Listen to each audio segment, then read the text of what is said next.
L'attachement émotionnel est comme tenir fermement un verre cassé en espérant qu'un jour, il se transforme en diamant. Mais plus tu serres, plus tu te coupes, plus tu saignes. Pourtant, tu restes là, convaincu que si tu résistes un peu plus, si tu aimes un peu plus, si tu attends un peu plus, la douleur sera justifiée. Mais ce n'est pas le cas. Il faut le dire clairement. Souvent, aimer fait mal, non pas parce que l'autre personne vaut tant, mais parce que tu t'es perdu toi-même en essayant de soutenir ce qui était déjà cassé. Ce n'est pas une faiblesse émotionnelle, c'est une addiction émotionnelle. Addiction à ce qui est connu, au drame, aux miettes d'attention qui te font sentir qu'il reste encore quelque chose. Et cette vidéo ne vient pas caresser cette blessure, elle vient la fermer. Parce que le détachement émotionnel ne signifie pas devenir froid ou insensible. Cela signifie retrouver le respect de soi. Cela signifie arrêter d'offrir ta paix à celui qui a déjà prouvé qu'il ne sait pas la préserver. Lâcher prise n'est pas perdre, c'est te choisir. Le stoïcisme ne te dit pas « arrête de ressentir », il te dit « arrête d'être l'esclave de ce que tu ressens ». Il te rappelle que la véritable liberté commence lorsque tu comprends que tu ne peux pas contrôler ce que quelqu'un fait, mais tu peux décider comment tu réagis. Il ne s'agit pas d'ignorer tes émotions, mais de ne pas les laisser te détruire.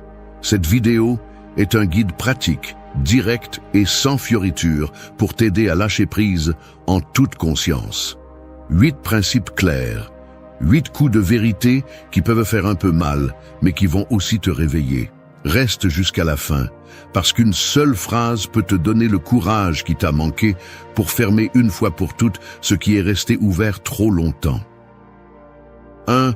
Arrête de discuter avec la réalité. Discuter avec la réalité, c'est comme se battre contre le vent. Peu importe combien tu t'efforces de lui crier dessus, il ne changera jamais de direction juste parce que tu le dis. Tu peux t'épuiser, tu peux insister, tu peux pleurer ou te fâcher. Mais à la fin, le vent continuera à souffler comme bon lui semble. Et tu resteras là, épuisé, frustré, croyant que le problème est à l'extérieur, alors qu'en réalité, le conflit est en toi. La vérité est que beaucoup de personnes souffrent plus de ce qu'elles imaginent que de ce qui se passe réellement. Elles s'accrochent à ce qui aurait dû être, à ce qui serait arrivé si, à ce qu'elles veulent que ce soit. Et dans cette lutte constante contre ce qui est déjà, elles finissent par perdre la seule chose qu'elles peuvent contrôler, leur paix intérieure. Lorsque tu n'acceptes pas la réalité, tu deviens prisonnier de ton propre désir, que le monde fonctionne selon tes règles. Mais le monde ne fonctionne pas ainsi. La vie ne demande pas la permission. Les choses ne se passent pas toujours comme tu l'espères, et les gens n'agissent pas toujours comme tu le voudrais. C'est la réalité. Et discuter avec cela ne change rien, cela ne fait que te blesser. Le stoïcisme le dit clairement. Ce qui ne dépend pas de toi ne doit pas te gouverner. Ce qui s'est déjà passé ne peut pas être refait. Et ce qui est hors de ton contrôle ne doit pas consommer ton énergie. Épictète disait que la liberté commence lorsque tu cesses de désirer que les choses soient différentes et que tu commences à te concentrer sur ce que tu peux faire avec ce que tu as. Tu as été rejeté, c'est un fait. On t'a fait défaut, aussi. Ça ne s'est pas passé comme tu le voulais, c'est ainsi. Maintenant, vas-tu passer ta vie à discuter de cela? Vas-tu continuer à utiliser ton temps et ton énergie pour te convaincre que tout aurait dû être différent? Ou vas-tu bouger, agir et prendre des décisions à partir de ce qui est et non de ce que tu as rêvé? Accepter la réalité ne signifie pas se rendre. Cela signifie lâcher l'illusion que tu peux changer le passé ou contrôler le comportement des autres. Accepter n'est pas une faiblesse, c'est une maturité. C'est regarder la douleur dans les yeux et dire « Je te vois, je te sens, mais tu ne vas pas m'arrêter ». C'est se lever sans avoir toutes les réponses, mais avec la certitude que tu n'as pas besoin de tout comprendre pour avancer. Discuter avec la réalité, c'est vivre dans une lutte constante avec toi-même. C'est t'enchaîner à l'impossible. C'est perdre l'opportunité de construire une vie plus forte en étant coincé dans ce qui n'a pas été. Chaque minute que tu passes à dire « cela ne devrait pas être ainsi » est une minute que tu perds à changer ce que tu peux changer, ton attitude, ta réponse, ton chemin. Alors, arrête de répéter l'histoire dans ta tête. Arrête de justifier celui qui n'a pas su prendre soin de toi. Arrête d'attendre que la vie s'excuse auprès de toi. Personne ne vient te donner des explications. Et si tu continues à les exiger, tu resteras à attendre devant une porte qui est déjà fermée. Le détachement commence lorsque tu arrêtes de demander à la réalité d'être différente et que tu décides d'agir avec force à partir de là où tu es. Parce que c'est seulement à partir de l'acceptation que naît le véritable pouvoir. Non pas le pouvoir de changer ce qui s'est déjà passé, mais le pouvoir de te changer toi-même. 2. Ne mendie pas là où tu as déjà été ignoré. Mendier de l'amour, de l'attention ou du respect est comme essayer de remplir un puits sans fond avec les mains vides. Peu importe combien tu donnes, combien tu espères, combien tu t'humilies. De l'autre côté, il n'y a jamais assez. Et dans le processus, la seule chose que tu fais est de te vider toi-même. Plus tu supplies pour le minimum, plus tu te convaincs que tu ne mérites rien de plus. Mendier n'est pas de l'insistance, c'est de l'abandon de soi. Il y a des gens qui t'ignorent et qui ont encore du pouvoir sur toi, non pas parce qu'ils valent tant, mais parce que tu leur as donné ce contrôle. Tu leur as donné la permission de te traiter comme une option, d'être là quand ils veulent, de partir quand ils en ont envie. Et chaque fois que tu décides de rester en attendant un signe, un mot, une petite preuve d'intérêt, tu renforces l'idée que ta valeur dépend du fait qu'ils te choisissent. Du point de vue stoïcien, c'est une chaîne auto-imposée. Épictète disait que personne ne peut te faire du mal sans ton consentement, et cela s'applique ici. Quand tu supplies pour de l'attention dans un endroit où tu as déjà été ignoré, tu dis au monde que tu n'as rien de mieux à t'offrir, que tu préfères te contenter de miettes plutôt que de rester seul avec ta dignité. Mais le détachement émotionnel exige de la force. Et cette force commence par partir de l'endroit où on t'a déjà laissé en silence. Le problème est que nous confondons persistance avec estime de soi. Nous croyons que l'insistance est une preuve d'amour, alors qu'elle est souvent un signe de peur. Peur de ne pas trouver quelque chose de mieux, peur du vide, peur d'affronter la vérité, qu'on ne te valorise pas, qu'on ne prend pas soin de toi, qu'on ne te considère pas. Mais ignorer cette vérité ne la rend pas moins réelle. Elle ne fait que la prolonger. Et plus tu prolonges l'inévitable, plus la fin te fait mal. La pratique stoïcienne t'invite à observer avec objectivité. Qu'est-ce que tu reçois réellement de cette personne ou de cette situation? Combien donnes-tu toi-même? Et pourquoi restes-tu là, si tout ce que tu reçois, c'est du silence, des évasives ou des miettes émotionnelles? Tu n'es pas attaché, tu choisis de rester, et en le faisant, tu montres clairement ce que tu crois mériter. Le détachement ne se construit pas à partir de la rancune, mais à partir de la clarté. C'est regarder l'indifférence de l'autre et dire « Je ne pars pas parce que tu me détestes, je pars parce que je m'aime déjà ». C'est comprendre qu'il ne s'agit pas d'orgueil, mais de respect. Si quelqu'un t'ignore une fois, c'est sa décision. Si tu continues à le permettre, c'est ton choix. Et aucune relation, aussi intense soit-elle, ne justifie que tu trahisses ta propre dignité pour la conserver. Parfois, la plus grande preuve d'amour-propre est de partir sans faire de scandale, sans mendier, sans expliquer, juste regarder, comprendre et lâcher prise, parce que tous les liens ne méritent pas une seconde chance, et que toutes les personnes ne savent pas ce qu'elles perdent quand elles te laissent partir. Mais toi, tu dois savoir ce que tu perds en restant. Il ne s'agit pas de haïr, il s'agit de s'éloigner, de fermer la porte fermement, même si ça fait encore mal à l'intérieur. Parce que si tu continues à insister dans un endroit où on ne te veut plus, le message que tu t'envoies est clair. Tu ne vaux pas assez pour choisir une autre voie. Et c'est ce qui te détruit vraiment. Le détachement commence quand tu comprends que tu n'as pas besoin d'être là où on ne t'accueille pas, que tu n'es pas obligé de rester à attendre des miettes quand tu peux construire une vie entière, loin de là. Ne mendie pas là où tu as déjà été ignoré. Parce que ce que tu mérites, on ne le supplie pas, on le reconnaît. Et si on ne le voit pas, c'est à toi de fermer cette porte. 3. Tout n'a pas besoin d'un point final pour se terminer. Attendre une conclusion parfaite, c'est comme rester dans une gare vide en attendant un train qui est déjà parti. Tu peux regarder l'horloge encore et encore, regarder l'horizon, même imaginer que les rails vibrent, mais le train ne reviendra pas simplement parce que tu en as besoin. L'histoire est déjà terminée, même si tu n'as pas entendu les mots que tu voulais. Et plus tôt tu l'accepteras, plus vite tu pourras continuer ton chemin. La plupart des gens sont coincés non pas dans ce qui s'est passé, mais dans ce qui n'a pas eu lieu, dans le manque d'explication, dans l'absence d'adieu, dans ce silence qui n'éclaire rien, mais crie beaucoup de choses. Ils veulent des réponses, ils veulent que quelqu'un leur dise pourquoi les choses n'ont pas fonctionné, pourquoi l'amour s'est brisé, pourquoi ils ont été abandonnés sans raison. Mais dans la vie réelle, la conclusion que tu attends n'arrive presque jamais, parce qu'il y a ceux qui partent simplement. Il y a ceux qui n'ont pas le courage de te faire face, ou qui ne se soucient pas assez pour te donner une explication. Et attendre ce point final te rend otage de quelque chose qui est déjà mort. Les stoïciens comprenaient très bien cela. Marc Aurèle disait que ce n'est pas ce qui se passe qui t'affecte, mais l'interprétation que tu en fais. Et si tu décides que tu ne peux pas avancer sans une conclusion formelle, alors tu te condamnes à vivre en pause, dans une attente qui ne fait que t'épuiser. La vérité est que tu n'as pas besoin que quelqu'un t'explique pourquoi il t'a laissé tomber pour le lâcher. Tu n'as pas besoin d'une conversation en suspens pour guérir. Tu n'as pas besoin qu'on te donne une fin pour te donner la permission de fermer ce chapitre.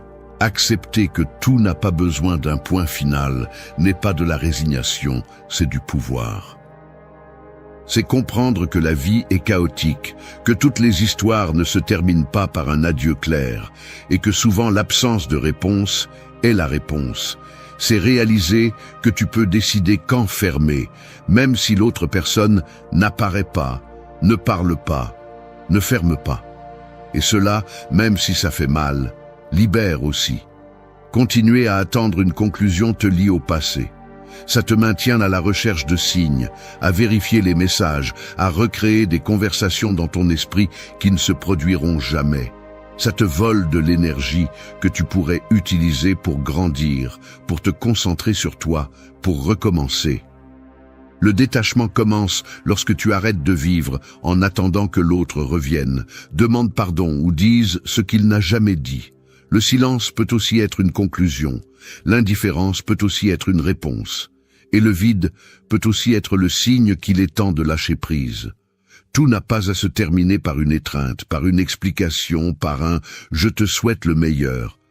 Parfois, ça se termine simplement, et ça doit être suffisant, parce que tu ne peux pas contrôler comment quelqu'un d'autre décide de sortir de ta vie, mais tu peux choisir comment tu décides de continuer la tienne. Et continuer à chercher une fin qui n'arrive pas, c'est comme continuer à écrire dans un livre qui est déjà fermé. Le véritable détachement émotionnel se construit lorsque tu arrêtes de chercher une justice émotionnelle chez des personnes qui n'ont pas la capacité de te la donner. Quand tu te donnes la conclusion toi-même. Quand tu comprends que ta valeur ne dépend pas d'un adieu digne, mais de ta capacité à mettre le point final, même si l'autre ne l'a jamais écrit. Et c'est là que commence ta liberté, à ce moment précis où tu arrêtes d'attendre et décides de lâcher prise. 4. Fais du silence ta plus grande déclaration. Le silence est comme un mur d'acier invisible. Il ne crie pas, ne frappe pas, ne discute pas, mais impose le respect. Lorsque tu l'utilises avec intention, il devient un signal plus fort que 1000 mots. Dans un monde où tout le monde parle, justifie, explique et supplie, celui qui garde le silence a le contrôle. Non pas parce qu'il n'a rien à dire, mais parce qu'il n'a plus besoin de dire quoi que ce soit. Il y a des moments où continuer à parler est une forme déguisée de mendicité. Expliquer encore et encore ce que tu ressens, essayer de faire comprendre à l'autre, justifier pourquoi tu es blessé, pourquoi tu as réagi comme tu as réagi. Mais si l'autre personne ne veut pas comprendre, elle ne le fera pas, peu importe combien tu insistes. Et à ce stade, chaque mot que tu lâches ne communique plus, il ne fait que t'épuiser. C'est là que le silence devient ta meilleure réponse. Parce qu'il parle de maturité, de contrôle, de force. Le silence n'est pas une reddition, c'est une décision. Ce n'est pas une faiblesse, c'est une maîtrise. Du point de vue stoïcien, le silence a une valeur sacrée. Sénèque disait que parfois, le plus grand pouvoir réside dans ce que tu décides de taire. Parce que tu n'as pas besoin de prouver quoi que ce soit quand tu as la clarté. Tu n'as pas besoin de crier ta vérité pour qu'elle soit valide. Il y a des vérités qui se tiennent toutes seules, même si personne ne les applaudit. Et lorsque tu choisis le silence, tu montres que tu n'es plus en mode défensif. Tu n'as plus besoin de convaincre. Tu n'attends plus d'être écouté par celui qui ne veut pas entendre. La plupart des gens réagissent de manière impulsive. Ils répondent à tout. Ils justifient chaque action. Ils cherchent à avoir le dernier mot. Mais quand tu apprends à te retenir, quand tu décides de ne pas entrer dans le jeu du drame ou du conflit, tu montres que ta paix vaut plus que ton besoin d'avoir raison. Tu dis « Je sais qui je suis, je n'ai pas besoin de le prouver tout le temps ». Le silence fait aussi mal, à celui qui le reçoit bien sûr. Parce que celui qui espérait que tu continues à t'expliquer, à te défendre, à t'excuser ou à supplier, est confronté au vide que laisse ton absence. Et ce vide parle plus que n'importe quel discours. Ton silence est une façon de lâcher prise sans avoir besoin de faire des scandales. C'est fermer sans claquer la porte, mais avec fermeté. C'est regarder calmement et tourner le dos sans crier parce qu'il n'y a plus rien à dire. Fais du silence ta déclaration la plus forte. Utilise-le comme réponse quand on te provoque, quand on te minimise, quand on essaie de te ramener au chaos. Parce que le silence bien utilisé est une stratégie, un bouclier, une armure. Tu n'as pas besoin d'entrer dans toutes les discussions pour gagner. Parfois, la vraie victoire est de ne pas descendre à ce niveau. Ne pas donner d'explications là où il n'y a plus de respect. Ne pas investir d'énergie là où il n'y a plus de réciprocité. Et bien sûr, c'est difficile. Parce que nous sommes programmés pour parler, pour nous défendre, pour crier quand nous nous sentons blessés. Mais le détachement émotionnel se renforce lorsque tu parviens à rester calme, alors que tout autour de toi essaie de te ramener au bruit. Quand tu décides de te taire, non pas par peur, mais par respect pour toi-même. Parce que tu sais que tu as tout dit, et s'ils n'ont pas compris, alors ils ne le feront pas, même si tu le répètes 1000 fois de plus. Se taire n'est pas disparaître. C'est apparaître avec force à un autre niveau. Un niveau où tu n'as plus besoin de t'exposer pour te valider, où ton silence est le signe que tu t'es choisi, que tu as lâché prise, que tu as compris que tout ne mérite pas une réponse. Alors utilise-le comme ta meilleure arme, non pas pour te venger, non pas pour manipuler, mais pour montrer que tu n'es plus là, ni à l'intérieur, ni à l'extérieur. Parce que celui qui parvient à maîtriser son silence n'est plus attaché, il est en paix. 5. Ne justifie pas ta paix. Protéger ta paix intérieure est comme construire une maison au sommet d'une montagne. La vue est magnifique, l'air est pur, la tranquillité est réelle. Mais tout le monde n'est pas prêt à grimper avec toi pour la voir. Certains restent en bas, lançant des pierres, critiquant, remettant en question ton silence, ta distance, ta façon de vivre. Et toi, par habitude ou par culpabilité, tu redescends juste pour leur expliquer pourquoi tu as choisi le sommet. Mais tu n'as pas à le faire. Tu n'as pas à justifier à personne la paix que tu as choisi de construire. Beaucoup de personnes vont te demander des explications lorsque tu cesseras de répondre comme avant, lorsque tu poseras des limites, lorsque tu t'éloigneras du chaos. Ta tranquillité les dérangera parce qu'ils vivent encore au milieu du bruit. Et comme ils ne peuvent pas te contrôler, ils essaieront de te faire te sentir coupable. Ils te diront que tu as changé, que tu n'es plus le même, que tu es distant, froid, indifférent. Mais le problème n'est pas toi. C'est leur malaise à voir que tu ne réagis plus comme ils l'espéraient. De la philosophie stoïcienne, la paix intérieure n'est pas un luxe, c'est une responsabilité. Épictète disait que les gens ne sont pas perturbés par les faits, mais par l'interprétation qu'ils en font. Et lorsque tu décides de protéger ta paix, tu changes l'interprétation. Tu ne cherches plus à avoir raison, à gagner des discussions, à plaire à tout le monde. Tu choisis de répondre avec équilibre ou simplement de ne pas répondre. Et cela désarme quiconque est habitué à te voir faible, réactif, émotionnellement disponible à tout moment.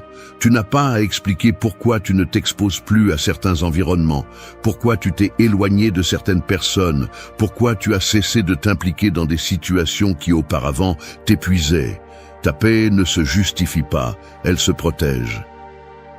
Tu n'as pas besoin d'écrire un discours chaque fois que tu décides de protéger ton énergie. Tu n'as pas à convaincre quiconque que la tranquillité est meilleure que la vie dans le conflit.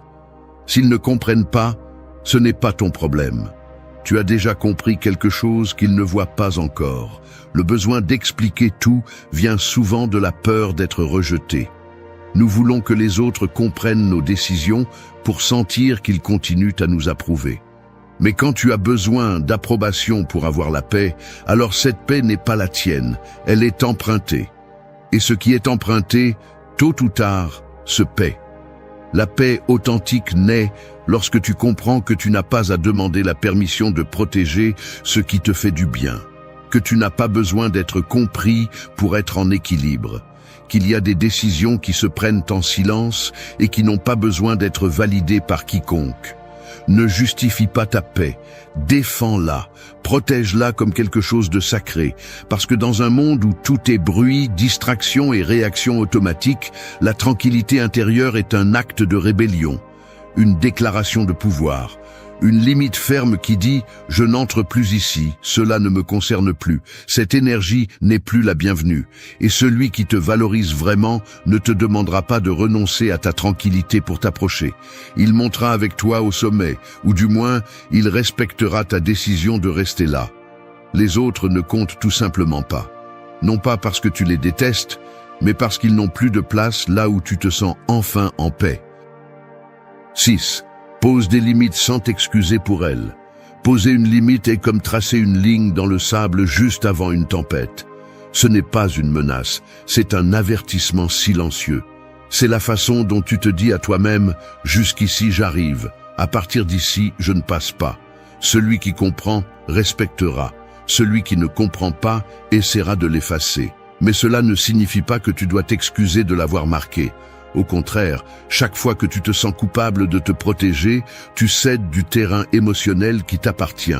La vérité est que nous avons été éduqués à nous sentir coupables de nous prioriser, à croire que poser un stop est synonyme d'égoïsme, que dire non est un manque d'empathie, que prendre de la distance est un acte de froideur. Mais c'est un mensonge qui ne sert qu'à te maintenir disponible, manipulable, épuisé.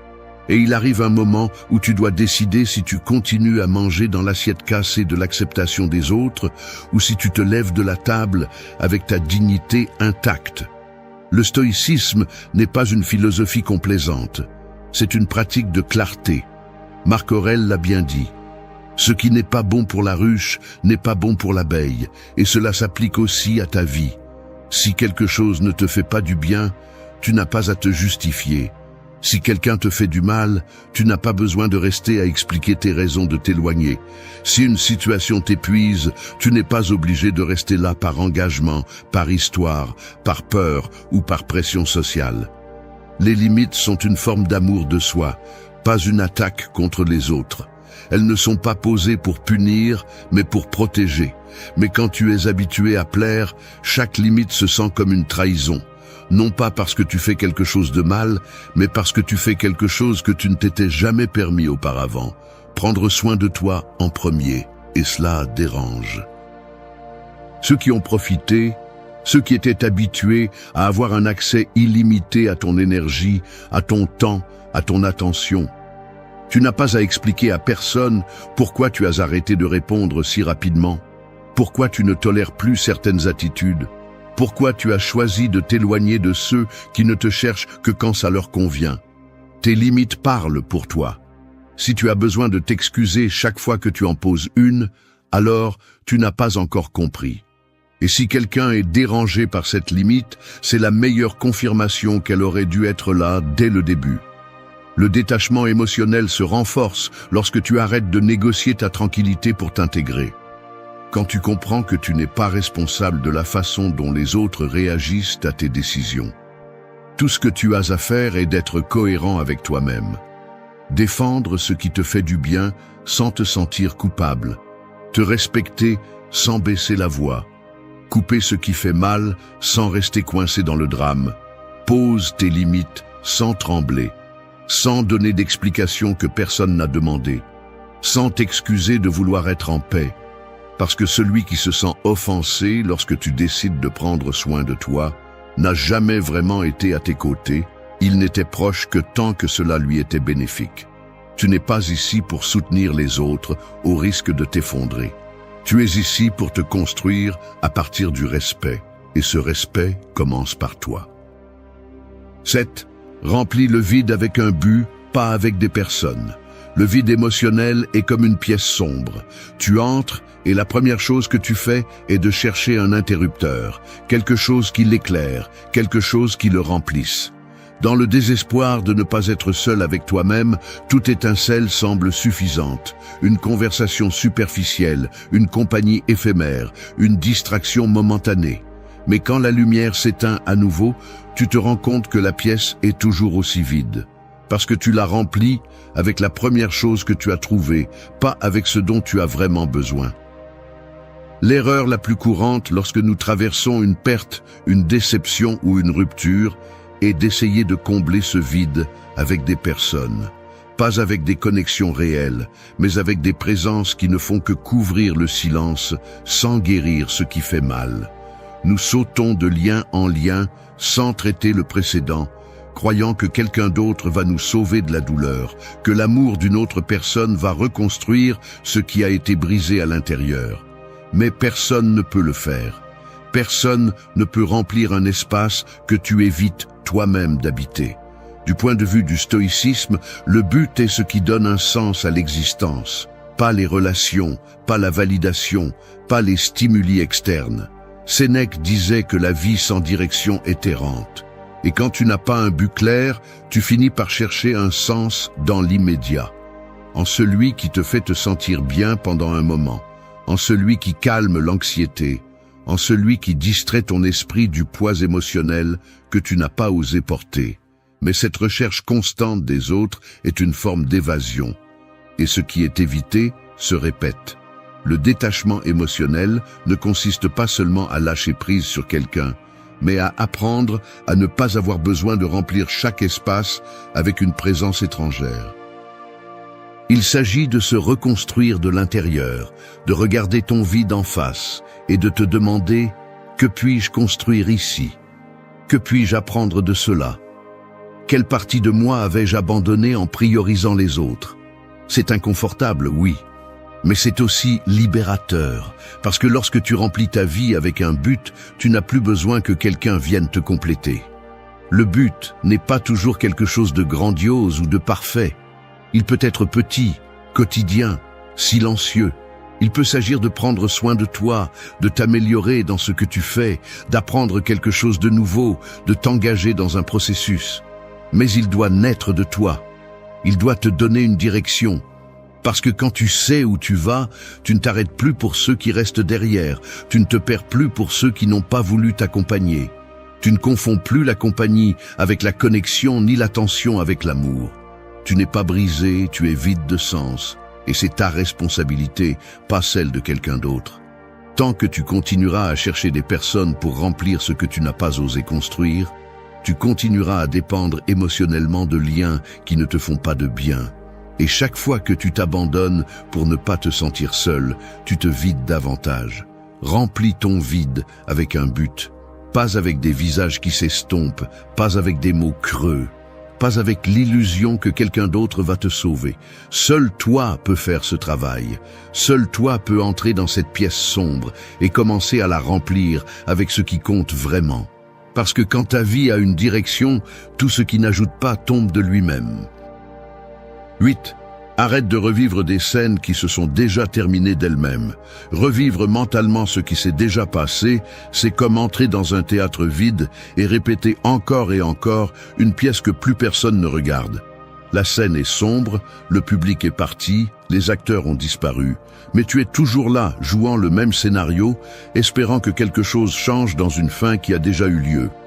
Tu t'accroches à des scènes qui n'existent plus, à des dialogues qui ne se répéteront pas, à des moments qui ne vivent que dans ta mémoire. Et chaque fois que tu les revivifies, tu t'épuises davantage. Une des raisons pour lesquelles le détachement émotionnel devient si difficile est que nous continuons à nourrir l'illusion qu'il y a quelque chose de plus à comprendre, quelque chose de plus à dire, quelque chose de plus à revivre. Mais la réalité est qu'il y a des choses qui se terminent d'elles-mêmes, même si tu ne l'as pas remarqué. Relation qui n'a pas eu de fin formelle, promesse qui est restée en suspens, conversation qui n'a jamais eu lieu. Et cela fait mal, mais cela enseigne aussi. Parce que tout ce qui se termine ne le fait pas clairement. Et tout ce qui fait mal n'a pas besoin d'explication pour guérir. Le problème est que nous continuons à revenir mentalement à l'endroit où nous avons été blessés. Comme si repasser la douleur nous donnait des réponses. Comme si penser plusieurs fois à ce qui s'est passé pouvait nous offrir une justice émotionnelle. Mais nous ne faisons que nous blesser à nouveau. L'esprit devient un lecteur qui ne s'arrête pas, faisant tourner en boucle une scène qui ne peut plus être modifiée. Et ainsi, tu t'éloignes du présent, tu te déconnectes du maintenant. Tu restes coincé dans ce qui n'est plus. Le stoïcisme enseigne que nous ne sommes pas ce qui nous arrive, mais ce que nous faisons de ce qui nous arrive. Marc Aurèle a écrit que l'obstacle est le chemin, mais cela ne signifie pas que tu dois rester immobile devant l'obstacle en répétant comment il t'a fait tomber.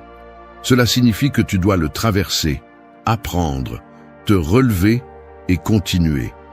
Revivre mentalement la douleur n'est pas un apprentissage, c'est de l'autodestruction. Ce n'est pas de la réflexion, c'est de l'obsession déguisée en analyse. Chaque fois que tu rejoues dans ta tête cette dispute, cette trahison, ce moment qui t'a brisé, tu perds de l'énergie vitale. Tu donnes de l'espace à quelque chose qui est déjà parti. Tu donnes du pouvoir à une situation qui n'a plus d'impact réel, sauf celui que tu lui donnes en continuant à la revivre. Et c'est un choix. La douleur n'a peut-être pas été de ta faute, mais rester à la répéter est de ta responsabilité. Le détachement émotionnel exige que tu fermes ce que la vie a déjà fermé pour toi, que tu arrêtes de chercher justice dans ce qui était injuste, que tu acceptes que toutes les fins ne sont pas propres et que souvent il n'y a pas d'acte final ni d'applaudissement. Juste un rideau qui est tombé en silence. Et ce silence doit être suffisant pour que tu avances. Non pas par fierté, mais pour ta santé mentale, parce que tu ne peux pas vivre en traînant chaque scène inachevée comme si ton histoire dépendait de ce que tout se termine de manière cohérente. La vie n'est pas toujours logique, mais elle peut être libératrice si tu choisis de lâcher prise. Tu n'as pas besoin de continuer à jouer cette pièce. Tu n'as pas besoin de rester dans ce théâtre vide. Tu peux sortir, écrire un nouveau scénario et vivre une histoire différente. Mais d'abord, tu dois éteindre ce projecteur qui insiste pour rejouer de vieilles scènes. Arrête de revivre ce qui s'est déjà terminé. Le véritable détachement n'est pas d'oublier, c'est de choisir de ne pas y retourner. Parce que ce qui est déjà passé ne mérite pas de continuer à te voler ce que tu as encore à vivre. L'esprit est comme un cheval sauvage.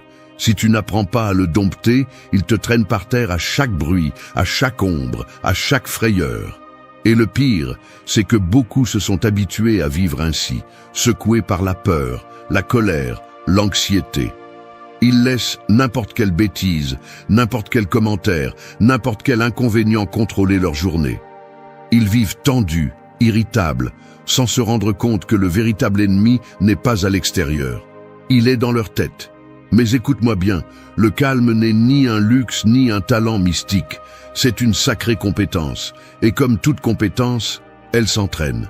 Ce n'est pas quelque chose que tu as ou que tu n'as pas. C'est quelque chose que tu choisis, encore et encore, quand le monde te pousse à le perdre. Chaque fois que tu choisis de respirer au lieu de réagir, de te concentrer au lieu d'exploser, de penser au lieu de crier, tu t'entraînes, tu gagnes. Et ne viens pas me dire que c'est difficile. Bien sûr que c'est difficile. Est-ce que tu t'attendais à ce que te dominer soit facile? Mais c'est ce qui te rend différent. C'est ce qui te rend fort. Parce que n'importe qui peut crier, casser des choses ou abandonner. Tout le monde le fait. Ce qui est difficile, c'est de rester centré quand tout autour de toi s'effondre. C'est là que le stoïcisme entre en jeu. Pas comme une philosophie de salon ou une jolie histoire de réseaux sociaux. Non, comme un outil de guerre interne, comme un manuel pour entraîner l'esprit au milieu du chaos. Nous allons voir 8 leçons claires et pratiques qui ne nécessitent pas que tu te cloîtres dans une grotte ou que tu vives sans émotion. Elles nécessitent seulement une décision ferme. Tu veux te contrôler ou tu veux continuer à être contrôlé. Si tu en as marre de réagir comme les autres, si tu en as assez de perdre le contrôle pour des petites choses, alors cette vidéo est pour toi, ce ne sera pas confortable. Mais si tu l'appliques, cela te transformera de l'intérieur. Ne donne pas ta paix à n'importe quelle provocation.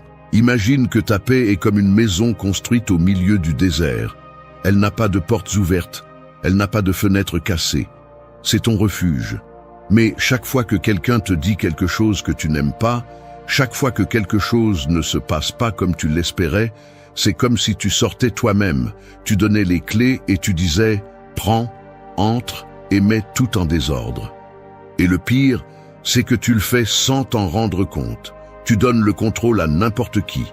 Au conducteur qui traverse sans mettre son clignotant, au patron qui fait un commentaire déplacé, à la personne qui t'ignore, aux membres de ta famille qui insistent pour te provoquer. Pourquoi le fais-tu? Pourquoi quelque chose d'aussi personnel, comme ta paix mentale, tu la mets entre les mains de personnes qui ne la méritent pas?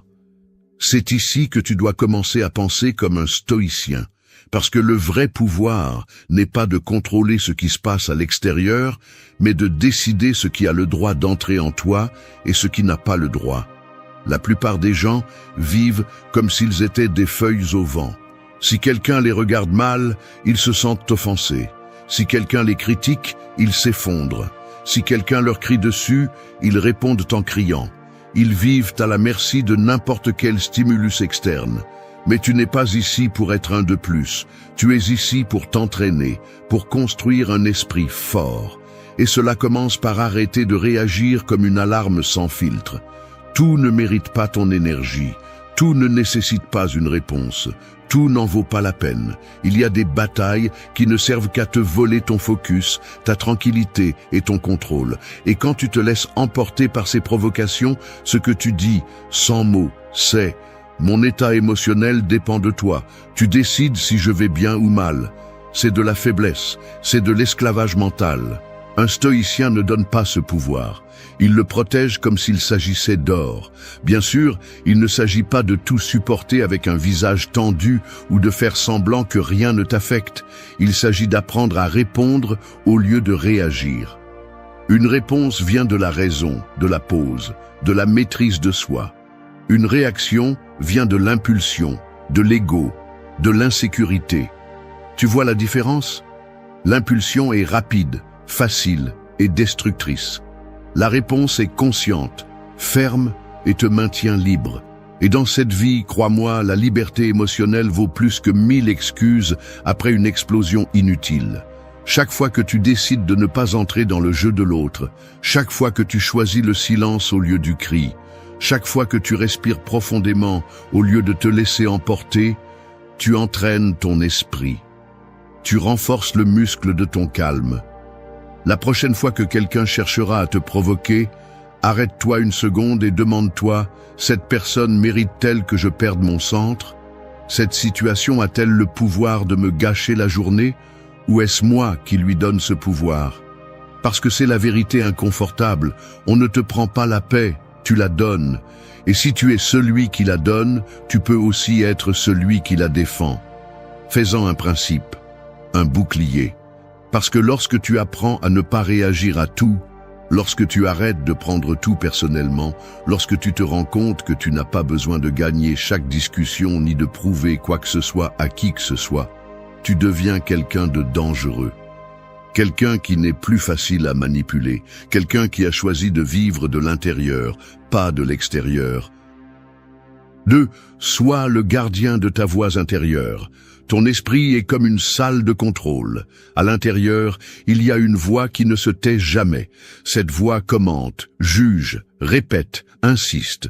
C'est comme un commentateur qui raconte ta vie en temps réel. Mais voici le problème. Bien souvent, ce commentateur n'est pas toi. C'est la somme de toutes les voix que tu as laissées entrer. Celle de tes parents, celle de tes professeurs, celle de ce partenaire qui te rabaissait, celle des amis qui se moquaient, celle de la société qui exige que tu sois parfait. Et si tu n'y prends pas garde, cette voix devient ton bourreau. Tu n'as pas besoin d'ennemis à l'extérieur si ton propre dialogue intérieur te sabote déjà de l'intérieur. C'est pourquoi cette leçon est un avertissement. Prends soin de ta voix intérieure comme un guerrier prend soin de son épée. Parce que ce que tu te dis quand personne ne te voit a le pouvoir de te relever ou de te détruire. La plupart des gens vivent avec un esprit contaminé. Ils se parlent avec mépris, jugement, peur. Ils se répètent des phrases comme « je ne suis pas assez »,« j'échoue toujours »,« ça ne va jamais bien pour moi ». Et le pire, c'est qu'ils y croient. Ils pensent que penser quelque chose, c'est comme si c'était vrai. Mais ce n'est pas le cas. Penser que tu ne peux pas ne signifie pas que c'est vrai. Avoir peur ne signifie pas que tu es en danger. Ce qui se passe, c'est qu'ils ont laissé ce discours intérieur négatif s'installer si longtemps qu'ils l'ont accepté comme normal. Et ce n'est pas le cas. Tu n'as pas à te parler comme on t'a parlé. Tu n'as pas à répéter les schémas mentaux qui te font du mal. Tu peux les couper, tu peux changer cette voix. Mais cela n'est possible que pour celui qui décide d'être le gardien de son esprit. Quelqu'un qui ne laisse pas entrer n'importe quelle pensée comme si elle était un invité bienvenu. Quelqu'un qui interroge ce qu'il pense, qui filtre, qui réécrit, qui remplace la condamnation par la direction, le jugement par la fermeté, la plainte par la concentration. Un stoïcien comprend qu'il ne contrôle pas le monde, mais qu'il contrôle son esprit. Et cela commence par prendre en charge ce qu'il se dit à lui-même. Parce que lorsque la voix intérieure est faible, n'importe quoi peut te renverser. Mais quand cette voix est forte, centrée et bien entraînée, tu peux traverser des tempêtes sans te plier. Alors regarde-toi avec honnêteté. Comment te parles-tu quand tu échoues? Comment te parles-tu quand tu te trompes? Qu'est-ce que tu te répètes quand tu es seul? T'encourages-tu ou te sabotes-tu? Parce que si ton esprit est l'endroit où tu vis 100% du temps, tu ferais mieux de ne pas en faire un champ de bataille. Fais-en un espace de force, de clarté, de stratégie. Cela ne signifie pas te parler avec une douceur vide. Cela signifie te parler avec vérité et pouvoir. Cela signifie que lorsque tout s'effondre, ta voix intérieure ne dit pas « c'est la fin », mais « c'est un autre test ». Que lorsque quelque chose ne se passe pas comme tu le voulais, elle ne te dit pas « je suis un échec », mais « cela m'enseigne, cela me forme ».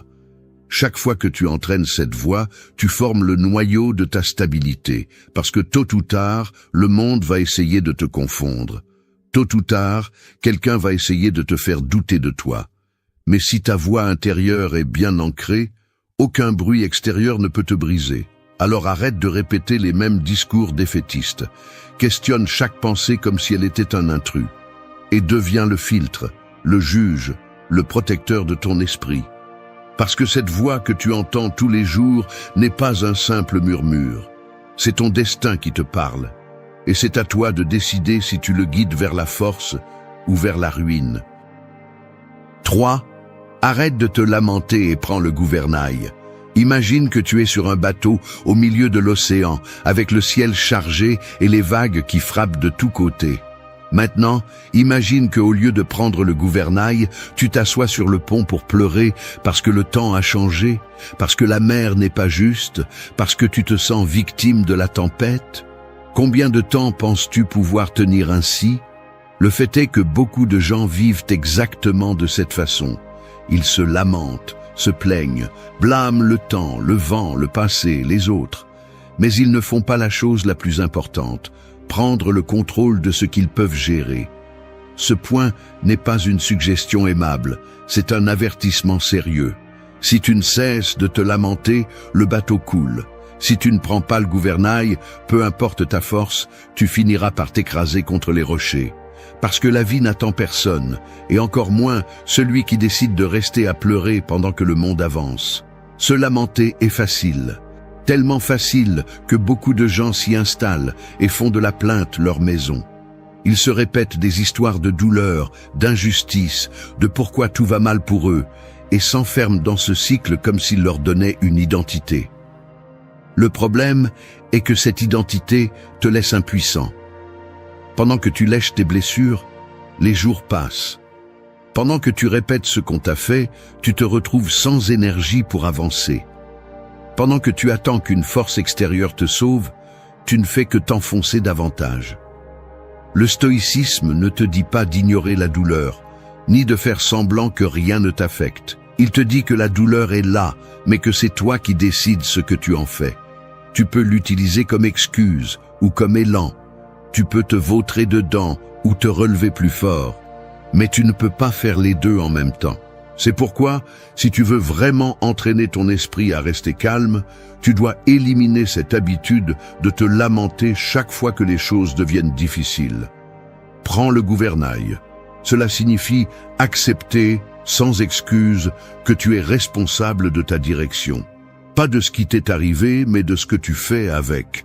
Parce que si tu continues à attendre que le monde soit juste, que les gens changent, que tout s'aligne en ta faveur, tu vas vivre frustré, déçu et avec le sentiment constant d'être piégé. Le changement commence quand tu prends le contrôle. Quand au lieu de te plaindre de la façon dont les choses sont, tu commences à agir dans ce que tu peux faire. C'est la différence entre quelqu'un qui se renforce et quelqu'un qui stagne. Le premier prend des décisions, le second répète des excuses. Et le pire, c'est que les excuses semblent logiques, ont du sens, semblent légitimes. Mais même si elles sonnent bien, ce sont toujours des chaînes mentales qui te lient au même point où tu es resté si longtemps. Tu n'as pas besoin que tout soit parfait pour commencer à bouger. Tu as besoin de bouger pour que les choses commencent à s'organiser. Arrête de répéter l'histoire dans laquelle tu es la victime de tout. Arrête de chercher de la compassion au lieu de la direction.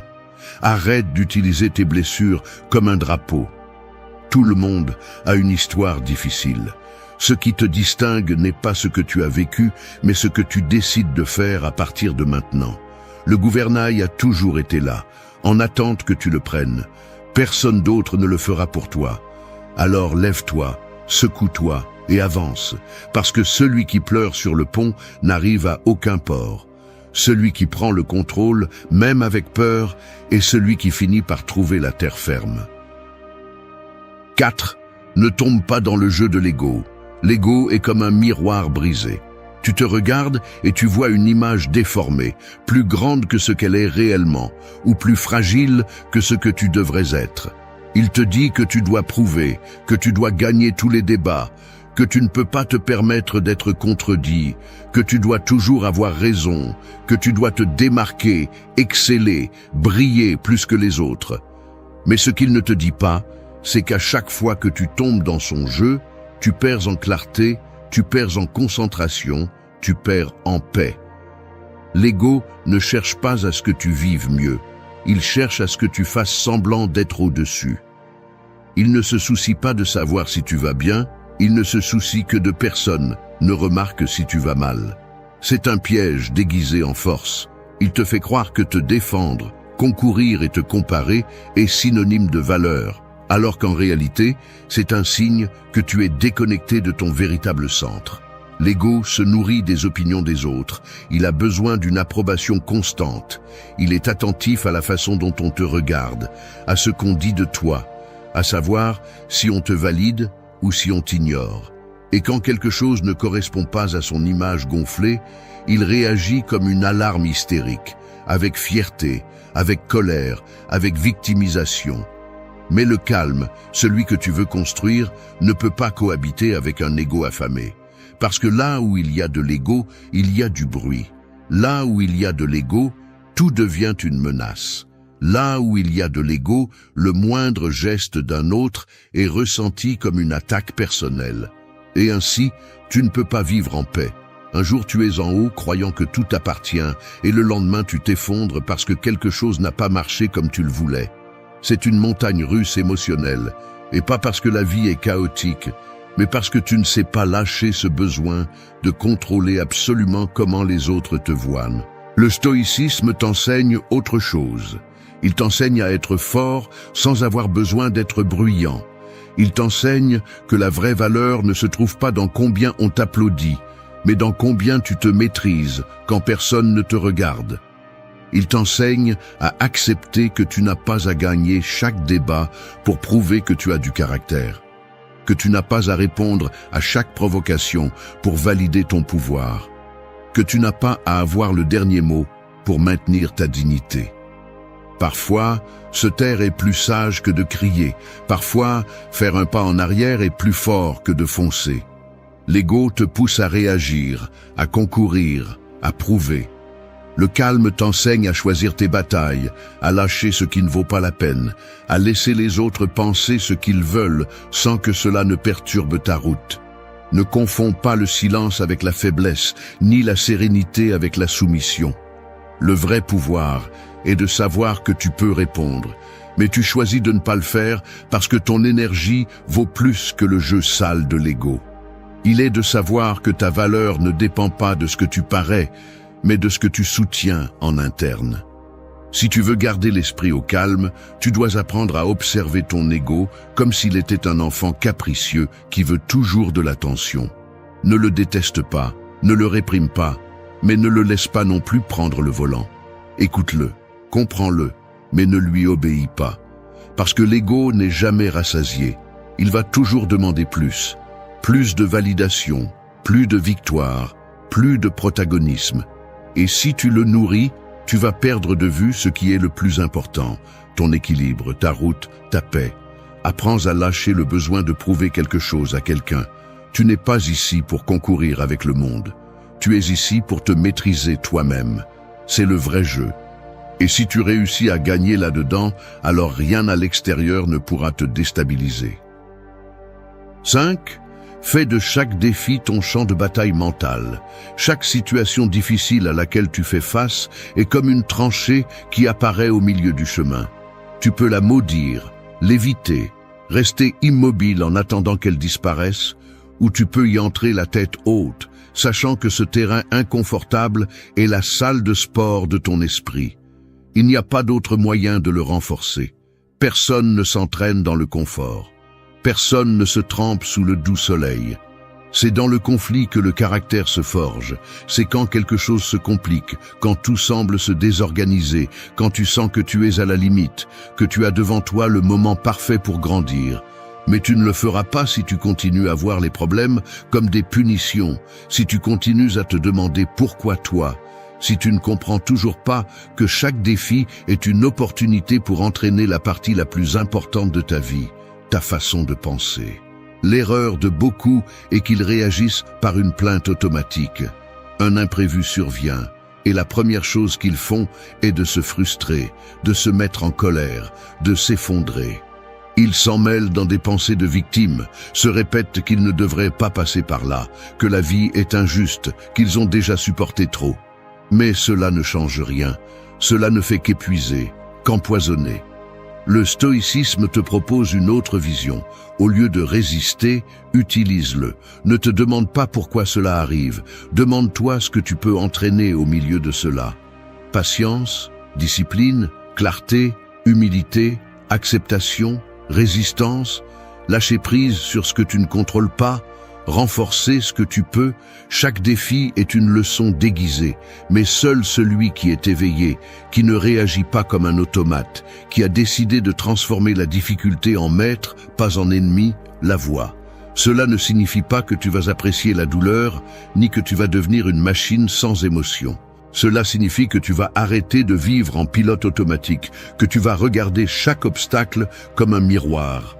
Parce que là, dans le moment inconfortable, tu vois qui tu es vraiment. Tu vois tes limites, tes impulsions, tes peurs. Et si tu as le courage de rester là, sans fuir, sans éviter, tu peux les transformer. L'entraînement mental le plus fort se produit lorsque le chaos apparaît et que tu décides de ne pas réagir comme d'habitude.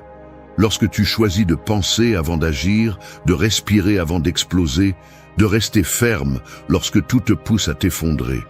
Ce n'est pas de la faiblesse, c'est de la force brute, mais contrôlée. C'est du pouvoir. Tu dois comprendre que chaque situation inconfortable est un choix déguisé. Tu peux céder à l'ancienne version de toi qui se plaint, qui fuit, qui se renferme dans l'anxiété, ou tu peux utiliser ce moment comme un champ de bataille pour pratiquer quelque chose de nouveau. Et tu n'as pas besoin que les autres le remarquent. Tu n'as pas besoin de le raconter, ni de le valider, ni de l'expliquer. C'est entre toi et toi, entre la version que tu étais et celle que tu construis. Chaque défi est un terrain privé où se définit si tu avances ou si tu restes coincé dans les mêmes réponses de toujours. La prochaine fois que quelque chose te dérange, que quelque chose se casse, que quelqu'un échoue, que tout se désorganise, fais une pause. Ne cours pas pour réagir, ne te précipite pas dans le drame. Respire, regarde-le en face et dis-toi, c'est ici, c'est mon terrain d'entraînement. Et commence à agir à partir du contrôle, pas du chaos.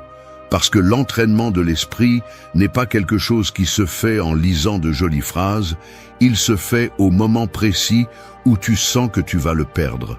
Là, si tu choisis avec conscience, tu gagnes une bataille invisible. Et ce sont celles qui construisent un esprit inébranlable. 6. Ferme le bruit du monde pour écouter ton centre. L'esprit humain est comme un lac, calme, il reflète tout avec clarté. Mais quand il y a du vent, des pierres et un bruit constant qui tombe sur sa surface, l'eau se trouble et s'agite. Il en va de même pour toi. Dans ton état naturel, ton esprit est capable de voir, de comprendre et de répondre avec équilibre. Mais si tu es entouré toute la journée de cris, d'opinions, de distractions, de notifications, de comparaisons et d'exigences étrangères, tu ne vois rien clairement. Tu es agité de l'intérieur, tu perds le sens de la direction, tu oublies l'essentiel. Tu vis en réagissant à tout, en courant d'un côté à l'autre, pris dans le chaos extérieur, sans te donner un seul moment pour t'arrêter, respirer et écouter ce qui compte vraiment, ta propre voix, ton centre, ton jugement. Et je ne parle pas de t'enfermer dans une grotte, je parle de couper volontairement le bruit qui n'apporte rien. Parce que si tu ne le fais pas, personne ne le fera pour toi. La plupart des gens n'ont pas leur propre opinion, ils répètent simplement ce qu'ils entendent. Ils n'ont pas de désir authentique, ils poursuivent simplement ce que les autres disent qui vaut la peine.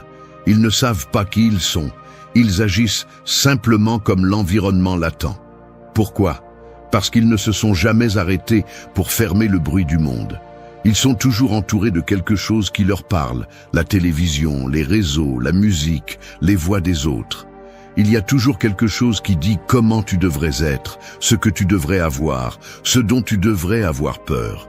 Et parmi tant de murmures externes, la voix intérieure devient presque imperceptible. Le stoïcisme ne te demande pas de haïr le monde, mais de le filtrer. Tout ce qui se dit ne mérite pas d'entrer. Toute opinion n'est pas un guide. Tout stimulus ne mérite pas ton attention. Si ton esprit est ton espace le plus sacré, tu devrais faire attention à ce que tu y mets. L'entraînement mental exige du silence. Pas le silence vide, mais le silence utile, celui qui te connecte à toi-même, celui qui te permet d'observer sans distraction, celui qui te force à affronter ce que tu ressens et penses vraiment. Tu ne peux pas trouver de clarté si tu ne te donnes jamais le temps d'être avec toi-même, si tu remplis chaque trou avec du bruit parce que le vide te met mal à l'aise. Mais c'est dans ce vide que la vérité apparaît. Où tu commences à voir ce que tu as besoin de lâcher, ce que tu portes en trop, quelles idées ne sont pas les tiennes, quelles émotions tu as évitées. Le calme n'apparaît pas quand tout va bien à l'extérieur. Il apparaît quand tu peux être au milieu du bruit et rester connecté à ton centre.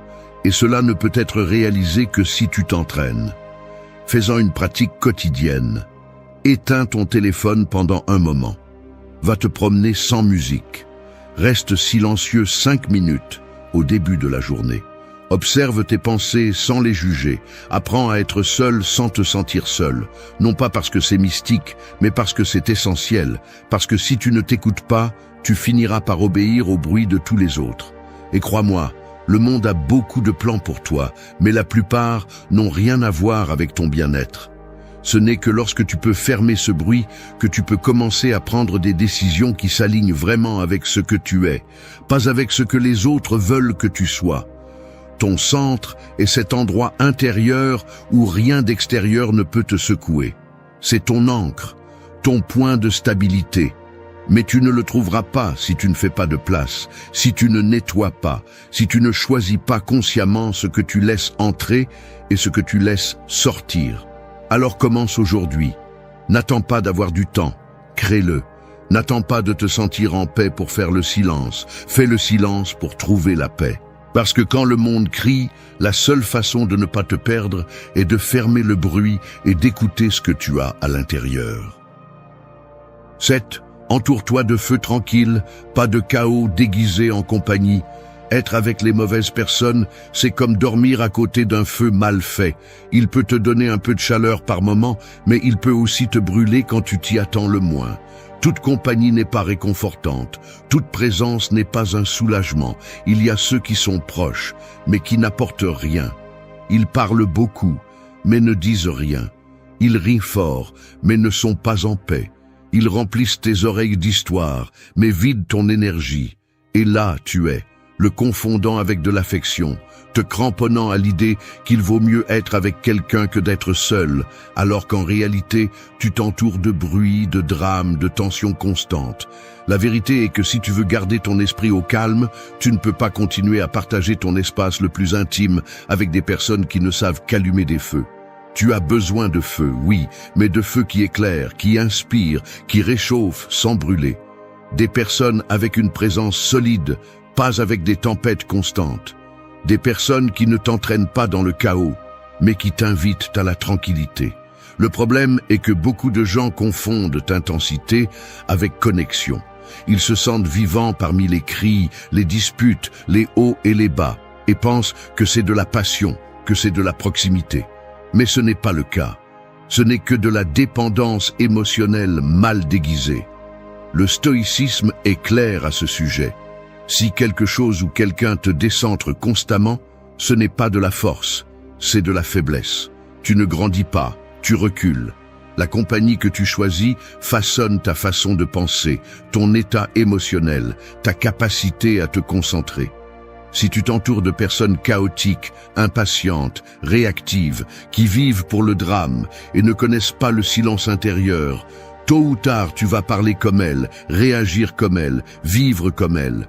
Et le pire, c'est que tu ne t'en rendras même pas compte. Tu vas penser que c'est la normalité, que c'est ainsi que fonctionne la vie. Mais non, tu as simplement baissé tes standards sans t'en rendre compte. Tu as besoin d'un autre type d'énergie. Des gens qui ne sont pas en compétition avec toi, qui ne te lancent pas des pics déguisés en blagues, qui ne mesurent pas leur valeur par le nombre de likes qu'ils reçoivent ou par l'attention qu'ils volent. Des personnes qui construisent leur propre équilibre et qui ne sont pas perturbées si tu es silencieux, qui ne te remplissent pas de culpabilité si un jour tu t'éloignes pour penser, pour respirer, pour être avec toi-même. Des personnes avec qui tu peux t'asseoir sans parler et te sentir encore accompagné. C'est ça la vraie connexion, quand tu n'as pas besoin de hausser la voix pour te sentir vu, quand tu n'as pas à expliquer ton calme, parce que l'autre personne le comprend déjà. Si tu n'as pas ça, ce que tu as, c'est du chaos.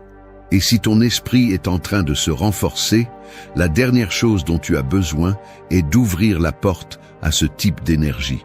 Ce n'est pas de l'égoïsme de bien choisir qui tu laisses entrer. C'est de l'intelligence émotionnelle. C'est du respect pour ton processus. Tout comme tu ne laisses pas n'importe qui entrer chez toi et s'asseoir à ta table, tu ne devrais pas laisser n'importe qui entrer dans ton esprit et dans ton cœur. Parce qu'il ne s'agit pas seulement de qui tu parles, mais de qui t'affecte, de qui laisse des traces dans tes pensées, de qui t'influence les bons jours et surtout les mauvais jours. Entoure-toi de feux tranquilles, de personnes qui savent rester en paix sans disparaître, qui ne cherchent pas à se démarquer, mais à partager, qui ne sont pas en compétition, mais qui accompagnent, qui n'ont pas besoin de bruit pour se sentir vivants. Tu choisis qui tu laisses entrer dans ton espace mental. Fais-le avec soin, fais-le avec discernement. Parce qu'un esprit entraîné ne se construit pas seulement en solitude, il se protège aussi en compagnie.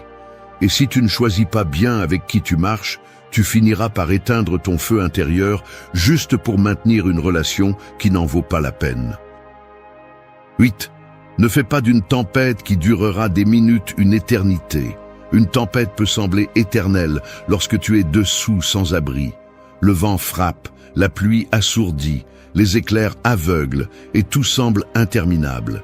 Mais si tu regardes de loin, si tu prends du recul, tu te rends compte que ces tempêtes passent rapidement, qu'elles ne durent pas aussi longtemps qu'il n'y paraît, que le véritable dommage n'est pas causé par l'eau, mais par le désespoir avec lequel tu y fais face. C'est ainsi que cela fonctionne aussi dans l'esprit. Un problème, une erreur, une dispute, une perte peuvent sembler gigantesques lorsque tu es pris au piège à l'intérieur. Mais si tu n'entraînes pas ta capacité à voir au-delà du moment, tu finis par transformer des minutes de tension en jours entiers d'angoisse, en semaines de frustration, en mois de paralysie. Ce n'est pas la tempête qui te brise. C'est l'histoire que tu te racontes après qu'elle soit passée.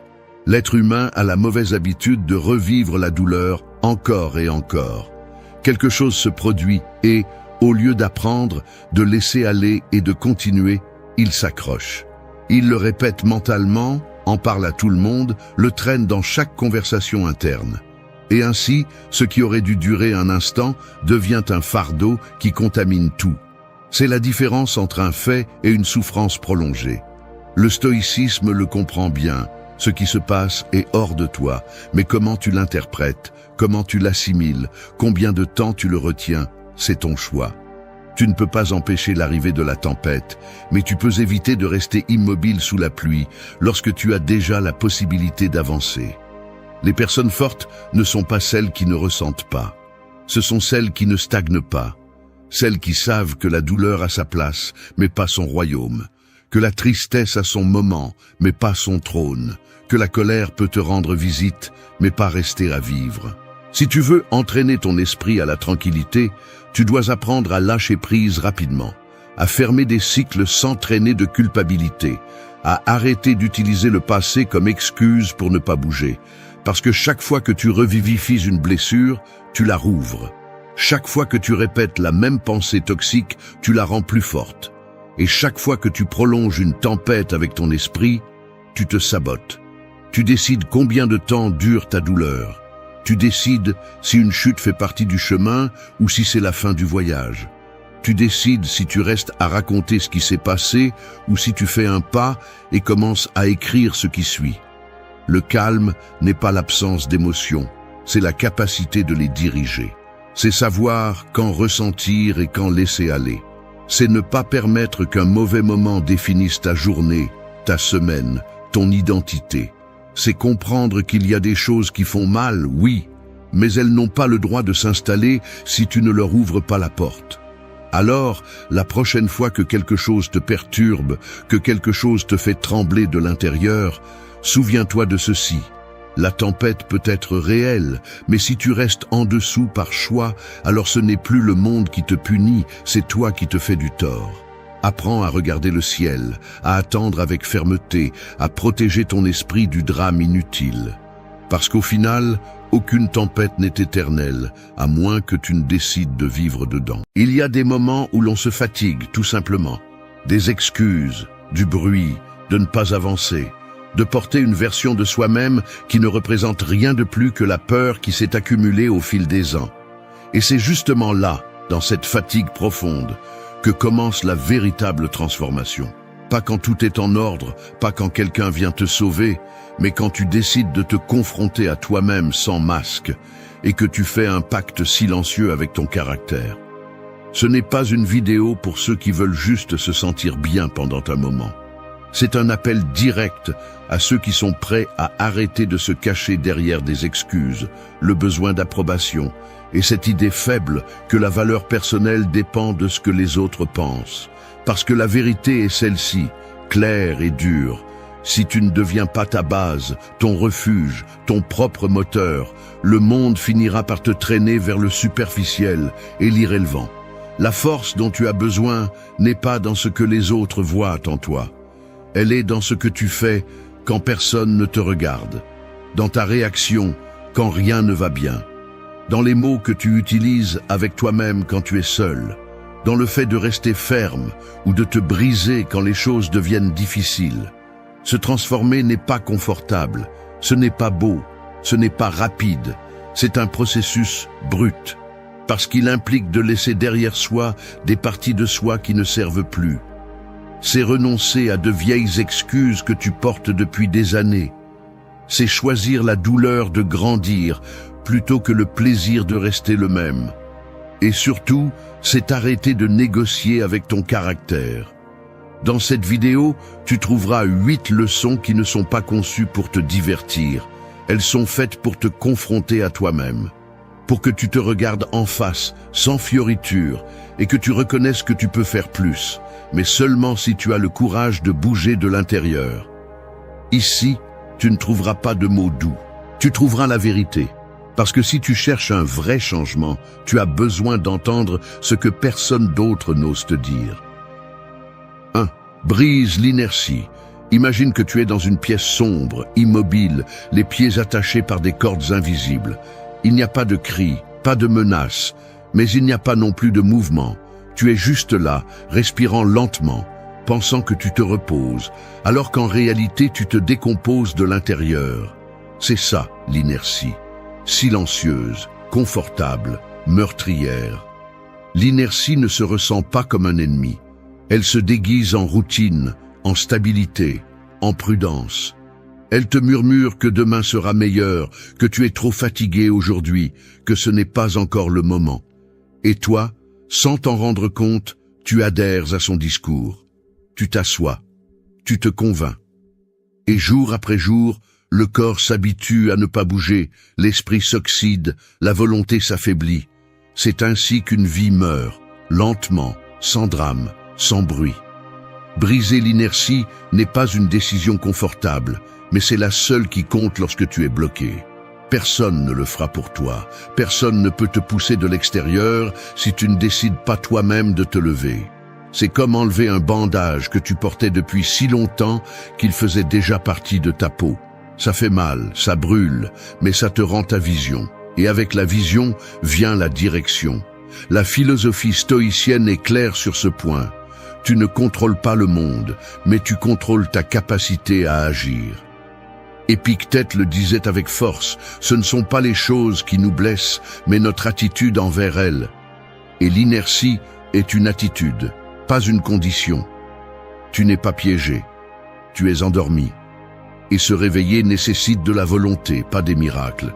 Commence par bouger, même si c'est avec des pas maladroits. Sors du lit sans regarder ton téléphone. Bois de l'eau au lieu du café. Va te promener même si tu n'en as pas envie. Nettoie ton espace même si personne ne le voit. Écris quelque chose même si cela semble ridicule. Chacune de ces actions, aussi insignifiante soit-elle, est une déclaration de guerre contre la paralysie interne. Parce que le corps en mouvement entraîne l'esprit et l'esprit en concentration entraîne l'émotion. Et lorsque les 3 parties s'alignent, tu retrouves du pouvoir, ton propre pouvoir. Tu n'as pas besoin d'attendre la motivation. Elle ne viendra pas. Il ne s'agit pas d'attendre de te sentir prêt. Il s'agit d'agir précisément lorsque tu n'en as pas envie. Parce que si tu ne fais les choses que lorsque tu es inspiré, alors ton caractère dépend du climat, de la chance, de ton humeur. Et ce n'est pas du caractère, c'est de la faiblesse déguisée en sensibilité. Tu veux changer ta vie? Bouge. Même si c'est inconfortable, même si ça fait mal, même si tu ne sais pas où tu vas. Le progrès n'est pas un endroit agréable, c'est une friction constante. Et cette friction est ce qui polie ta volonté, ta discipline, ton respect de toi-même. Chaque jour où tu brises l'inertie, même si ce n'est que pour quelques minutes, tu reprends le contrôle. Tu dis, c'est moi qui commande ici. Ce qui tue les rêves n'est pas l'échec, c'est la stagnation, c'est l'attente infinie, c'est l'illusion qu'un jour tu te réveilleras et tout aura un sens. Cela n'arrivera pas. Le sens se construit en marchant, les dents serrées et le regard fixe. N'attends pas d'être prêt. Personne ne l'est. Et ceux qui accomplissent des choses ne le font pas parce qu'ils étaient inspirés, mais parce qu'ils ont cessé de négocier avec leurs excuses. Briser l'inertie est un acte de violence contre ta zone de confort. Mais c'est une violence nécessaire, un choc qui te rappelle que tu es toujours en vie. Et si tu es en vie, alors tu peux changer. Alors lève-toi, bouge, agis. Non pas parce que tu en as envie, mais parce que tu te le dois. Parce que tu as assez attendu. Parce que ta vie ne s'améliorera pas si tu ne le fais pas d'abord. 2. Concluez l'affaire avec votre paresse. Imaginez que la paresse est comme un vendeur astucieux qui se présente à votre porte chaque matin. Il ne crie pas, il n'insiste pas, il vous offre simplement 5 minutes de plus. Faites-le plus tard, ce n'est pas grave si vous ne faites rien aujourd'hui. Il vous sourit, vous parle doucement, et vous, sans vous en rendre compte, lui ouvrez la porte et signez le contrat avec votre temps, votre énergie et votre avenir. La paresse ne se ressent pas toujours comme de la répugnance. Parfois, elle se déguise en logique, en repos mérité, en un supposé équilibre. Elle vous convainc que vous êtes responsable en ne vous exigeant pas trop, que vous êtes gentil avec vous-même en ne vous forçant pas, et ainsi passent les jours, puis les semaines, puis les années. Votre potentiel en pause, votre force éteinte, votre caractère endormi. Mais il y a une chose que vous devez avoir claire. Pendant que vous négociez avec votre paresse, quelqu'un d'autre là-bas conclut des affaires avec sa discipline. Quelqu'un d'autre fait le travail que vous remettez à plus tard. Et pas parce qu'il a plus de temps, ou plus de ressources, ou plus de chance. Il le fait parce qu'il n'achète rien à sa paresse. Parce qu'il a appris à la voir comme un ennemi, pas comme une conseillère. Les stoïciens ne toléraient pas l'indulgence envers soi-même. Ils ne voyaient pas de vertu à céder à la paresse. Pour eux, le travail intérieur commence par assumer la responsabilité totale de ce que l'on fait et de ce que l'on ne fait pas. Et se laisser vaincre par la paresse n'est pas du repos, c'est de l'abandon. C'est renoncer à ce que vous pourriez devenir simplement parce que vous avez eu la flemme de commencer aujourd'hui. Concluez l'affaire avec votre paresse, non pas pour vous associer à elle, mais pour mettre fin à l'accord. Rompez ce pacte silencieux que vous avez signé chaque fois que vous avez choisi le canapé plutôt que l'effort, le divertissement plutôt que le but, le plus tard plutôt que le maintenant. Si vous voulez vraiment changer, vous devez arrêter de chercher des excuses et commencer à vous exiger avec la même énergie que celle avec laquelle vous vous justifiez auparavant. Levez-vous avant que votre corps ne le veuille. Faites ce que vous avez dit que vous feriez, même si vous n'en avez pas envie. Non pas par punition, mais par respect de soi. Parce que chaque fois que vous faites ce qui est juste, même si c'est inconfortable, vous construisez du caractère. Et chaque fois que vous cédez au confort, vous renforcez l'ennemi. Vous n'obtiendrez pas de discipline en attendant de la ressentir. La discipline se construit dans les jours gris, dans les matinées somnolentes, dans les après-midi où vous préféreriez ne rien faire. Chaque moment inconfortable que vous surmontez est une victoire invisible, mais qui laisse une trace. Et cette trace devient un élan, une identité, des résultats. Il ne s'agit pas de vivre épuisé, il s'agit de vivre avec une direction. Se reposer est bien, mais se reposer avec un but, pas avec une culpabilité déguisée. Parce que lorsque le repos devient évasion, ce n'est plus de l'auto-soin, c'est de l'auto-tromperie. Et c'est là que commence la chute silencieuse. Vous perdez la concentration, vous perdez l'énergie, vous perdez la passion. Et ensuite, vous vous demandez pourquoi vous ne vous sentez pas bien, alors que la réponse a toujours été devant vous. Vous avez donné le contrôle à la paresse. Alors concluez cette affaire, coupez ce lien toxique, envoyez-la voler avec la force de celui qui sait qu'il vaut plus qu'une excuse.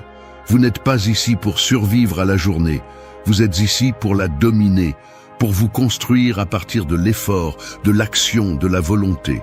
Et vous n'y parviendrez pas si vous continuez à faire des affaires avec ce qui vous limite le plus. La paresse frappera toujours à votre porte. Mais à partir de maintenant, ne lui ouvrez pas, ne l'écoutez pas, ne lui signez rien. Parce que vous avez de grandes choses à faire et le prix de cette grandeur est de faire ce que vous devez faire, même quand vous ne le voulez pas. 3. Réfugie-toi dans le bruit le plus pur, le silence. Le silence est comme une pièce vide au milieu d'une ville qui ne dort jamais. À première vue, il n'a rien, mais si tu oses y rester, il a tout. Entre là, ferme la porte, et tout à coup, ce que tu évitais depuis longtemps devient évident. Ta voix intérieure, ta vérité, ton chaos, tes peurs, tes désirs non résolus. Il n'y a pas d'écran pour te distraire, pas de musique pour combler le vide. Il n'y a que toi, avec ce que tu es, avec ce que tu caches, avec ce que tu as nié par peur d'écouter. La plupart des gens fuient le silence par peur, non pas à cause de ce que le silence fait, mais à cause de ce qu'il révèle. Nous vivons dans un monde plein de bruit, d'interruptions, de stimuli, de conversations inutiles qui nous anesthésient. Non pas parce qu'elles nous intéressent, mais parce qu'elles nous évitent la confrontation avec ce que nous portons en nous. Et c'est ainsi que beaucoup passent leur vie, entourés de gens, de réseaux, de distractions, mais complètement déconnectés d'eux-mêmes. Le stoïcisme a toujours valorisé le recueillement, non pas comme un acte d'isolement égoïste, mais comme un outil de clarté. Sénèque l'a dit avec force, la tranquillité vient de l'ordre intérieur. Et il n'y a pas d'ordre possible lorsque l'environnement est un chaos constant. Tu as besoin de silence pour penser, pour digérer, pour décider, pour retrouver la connexion avec ce qui compte.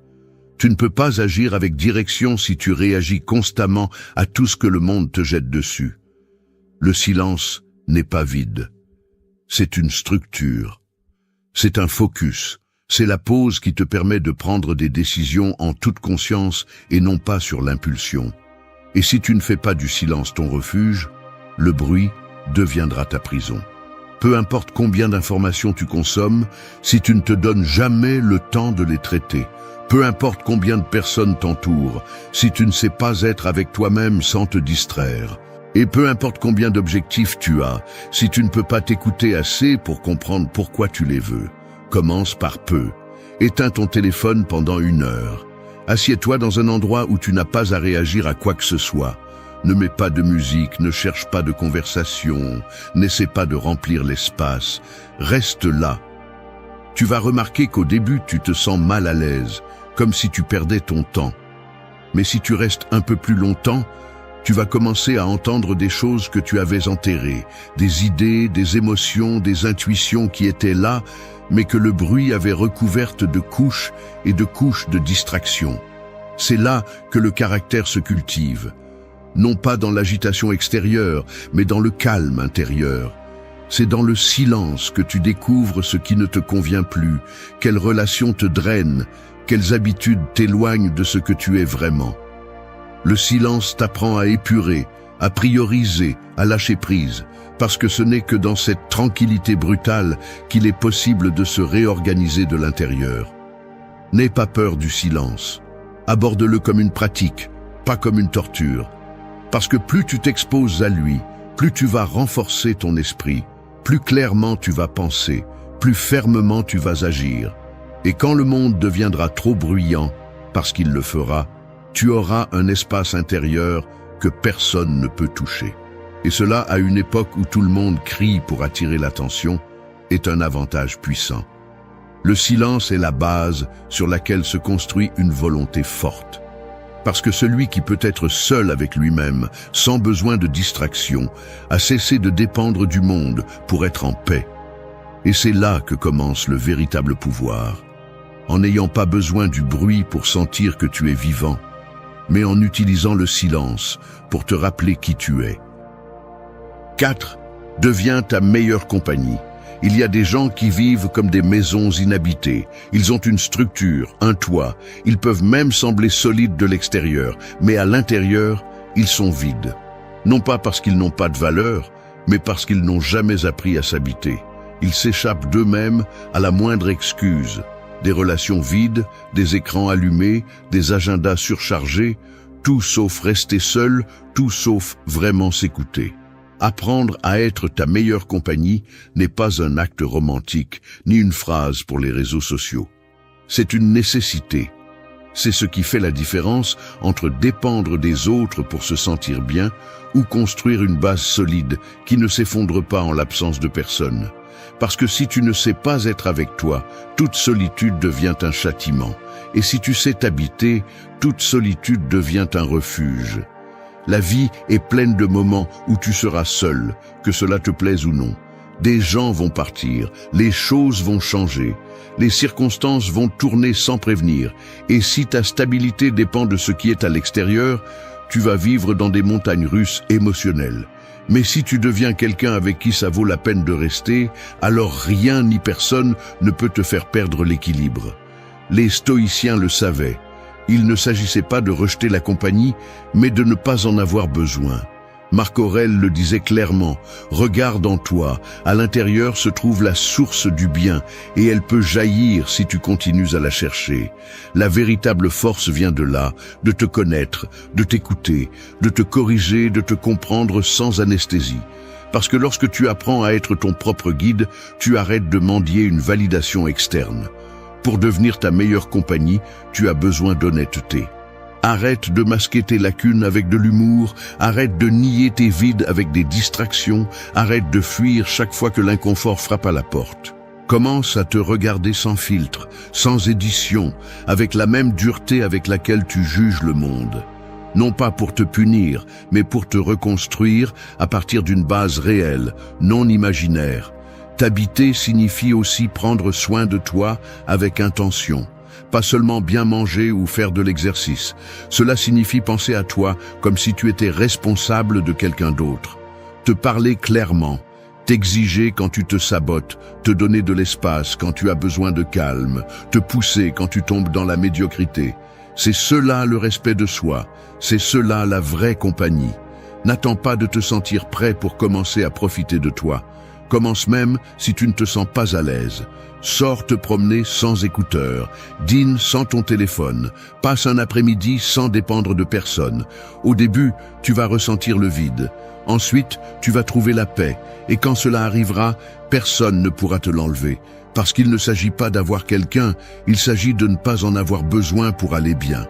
La solitude n'est pas un châtiment quand tu as appris à être avec toi. Elle devient même préférable quand le bruit extérieur n'ajoute rien, quand les présences n'apportent rien, quand le lien avec toi-même est plus nourrissant que n'importe quelle relation superficielle. Et cela ne fait pas de toi quelqu'un de froid, cela fait de toi quelqu'un de fort. Deviens ta meilleure compagnie parce que personne d'autre ne pourra te donner ce que tu ne te donnes pas toi-même. Parce que si tu ne sais pas être avec toi, toute personne devient une béquille et toute absence te brise. Mais si tu sais t'habiter, alors tu deviens complet. Et quelqu'un de complet n'a pas besoin de combler des vides. Il construit à partir de l'abondance. Et cela, dans un monde qui cherche constamment à l'extérieur ce qui lui manque à l'intérieur, est un avantage qui ne peut pas être feint. 5. Parle sans anesthésie. Un mot doux peut être comme un pansement. Il couvre la blessure, dissimule le mal, mais ne le guérit pas. Parfois, il l'aggrave même. Et c'est ce que beaucoup de gens font chaque jour. Ils pansent leur âme avec de belles phrases, avec des excuses déguisées en compréhension, avec des vérités diluées pour ne pas déranger. Mais tôt ou tard, ce qui n'est pas affronté finit par pourrir de l'intérieur. Parler sans anesthésie ne signifie pas être cruel. Cela signifie être clair. Cela signifie arrêter d'édulcorer ce que tu sais que tu dois te dire, ce que les autres ont besoin d'entendre, ce que la vie te crie au visage. Parce que si tu continues à déguiser la réalité, tu finiras par te perdre parmi des mensonges confortables. Et rien de bon ne naît de l'auto-tromperie. Le caractère se forge dans la capacité à parler fermement, même quand cela fait mal. Te dire à toi-même ce que personne d'autre n'ose te dire. Admettre à voix haute que tu te trahis, que tu te caches, que tu vis en dessous de ce que tu es capable d'être. Non pas pour te punir, mais pour te réveiller. Parce que tant que tu ne te parles pas avec vérité, tu continues à dormir. Les stoïciens ne décoraient pas les mots, ils appelaient les choses par leur nom. Pour eux, la clarté était une vertu. Ils ne perdaient pas de temps à embellir l'évident, parce qu'ils savaient que l'âme se renforce quand la vérité ne se cache pas. Et tu as besoin de cette même clarté si tu cherches vraiment un changement. Parce que personne n'avance avec un discours qui le rassure, mais ne le transforme pas. Commence par toi. Questionne-toi de face. Agis-tu à partir de ta valeur ou de ta peur? Prends-tu des décisions avec courage ou avec évasion? Es-tu cohérent avec ce que tu dis vouloir ou joues-tu simplement à te convaincre? Et quand tu trouves des réponses qui dérangent, ne les cache pas, regarde-les. Digérer une vérité inconfortable est 1000 fois plus sain que d'avaler un mensonge qui te maintient tiède. Parler sans anesthésie s'applique aussi à ce que tu donnes aux autres. Dire ce que tu penses avec respect, mais sans adoucir à tel point que le message se perde. Être direct quand quelque chose ne va pas, quand quelqu'un franchit des limites, quand une relation n'ajoute plus rien. Parce que te taire par peur de déranger, c'est te trahir. Et parler clairement, c'est te protéger, c'est t'affirmer, c'est te lever. Tu n'as pas besoin de crier, tu n'as pas besoin d'humilier, tu as juste besoin de parler fermement, avec cohérence, avec une vérité qui se tient toute seule. Et cela commence par le pratiquer tous les jours, avec toi-même, dans tes pensées, dans tes décisions. Parce que quand tu apprends à te parler avec vérité, tout le reste se met en place. Tes limites se définissent, tes relations se purifient, ton chemin s'éclaire. Te taire pour ne pas générer de conflits semble noble, mais c'est souvent de la lâcheté déguisée. Et cette lâcheté s'accumule, elle devient du ressentiment, elle devient de la frustration, elle devient une vie pleine de silence lourd. C'est pourquoi il est vital de briser ce schéma. Te dire ce que tu dois te dire. Dire au monde ce que tu as besoin d'exprimer. Sans fioriture, sans anesthésie, avec tout le poids de ta vérité. La clarté fait mal, mais elle libère, parce que quand tu te parles avec vérité, tu prends en charge. Tu n'attends plus que le monde t'arrange les pièces. Tu prends le contrôle. Tu prends des décisions. Tu prends distance de ce qui ne te construit pas. Et tout cela commence par une seule chose. Arrêter de te cacher derrière des mots doux. Et commencer à parler avec la fermeté de quelqu'un qui n'a plus peur de s'écouter. 6. Aime comme si tu n'avais pas de cage. L'amour, quand il naît vraiment, est comme un animal sauvage qui court librement dans la forêt. Il ne demande pas la permission, il n'attend pas de conditions, il ne calcule pas chaque pas. Il est tout simplement. Mais avec le temps, beaucoup de gens s'occupent de le mettre en cage. Ils lui imposent des règles, lui insufflent de la peur, lui infligent des cicatrices non résolues. Et alors, l'amour cesse d'être un vol et devient une captivité, un accord froid déguisé en compagnie, une routine qui se répète par habitude, non par connexion. Aimer comme si tu n'avais pas de cage n'est pas un acte impulsif, c'est un acte courageux. C'est oser ressentir sans avoir besoin de contrôler. C'est offrir ce que tu es sans te réduire par peur de perdre. C'est être présent sans attendre de garantie. Parce que l'amour véritable ne naît pas du contrôle, il naît de la liberté. Et si tu limites constamment ce que tu donnes par peur de ce que tu pourrais perdre, alors tu n'aimes pas, tu négocies. Les stoïciens parlaient de l'amour depuis un lieu de maturité. Ils ne le voyaient pas comme un conte, mais comme un choix conscient. Pour eux, aimer était partager le chemin avec quelqu'un sans cesser d'être soi-même. C'était accepter que tout peut changer à tout moment, mais se donner entièrement tant que cela dure. Sans s'accrocher, sans mendier, sans dépendre. Le problème est que beaucoup aiment à partir de la blessure, de la nécessité de combler des vides, de la peur d'être seul, de l'urgence de se sentir important à travers quelqu'un d'autre. Et quand cela arrive, l'amour devient une prison. Il devient anxiété, contrôle, dépendance émotionnelle. Tout sauf la liberté. Tout sauf la force. C'est pourquoi tu as besoin d'apprendre à aimer comme si tu n'avais pas de cage. Comme si tu ne traînais pas d'histoire passée. Comme si tu n'avais pas besoin que tout soit parfait. Comme si tu étais suffisant avec toi-même et que l'amour était un extra, pas une béquille.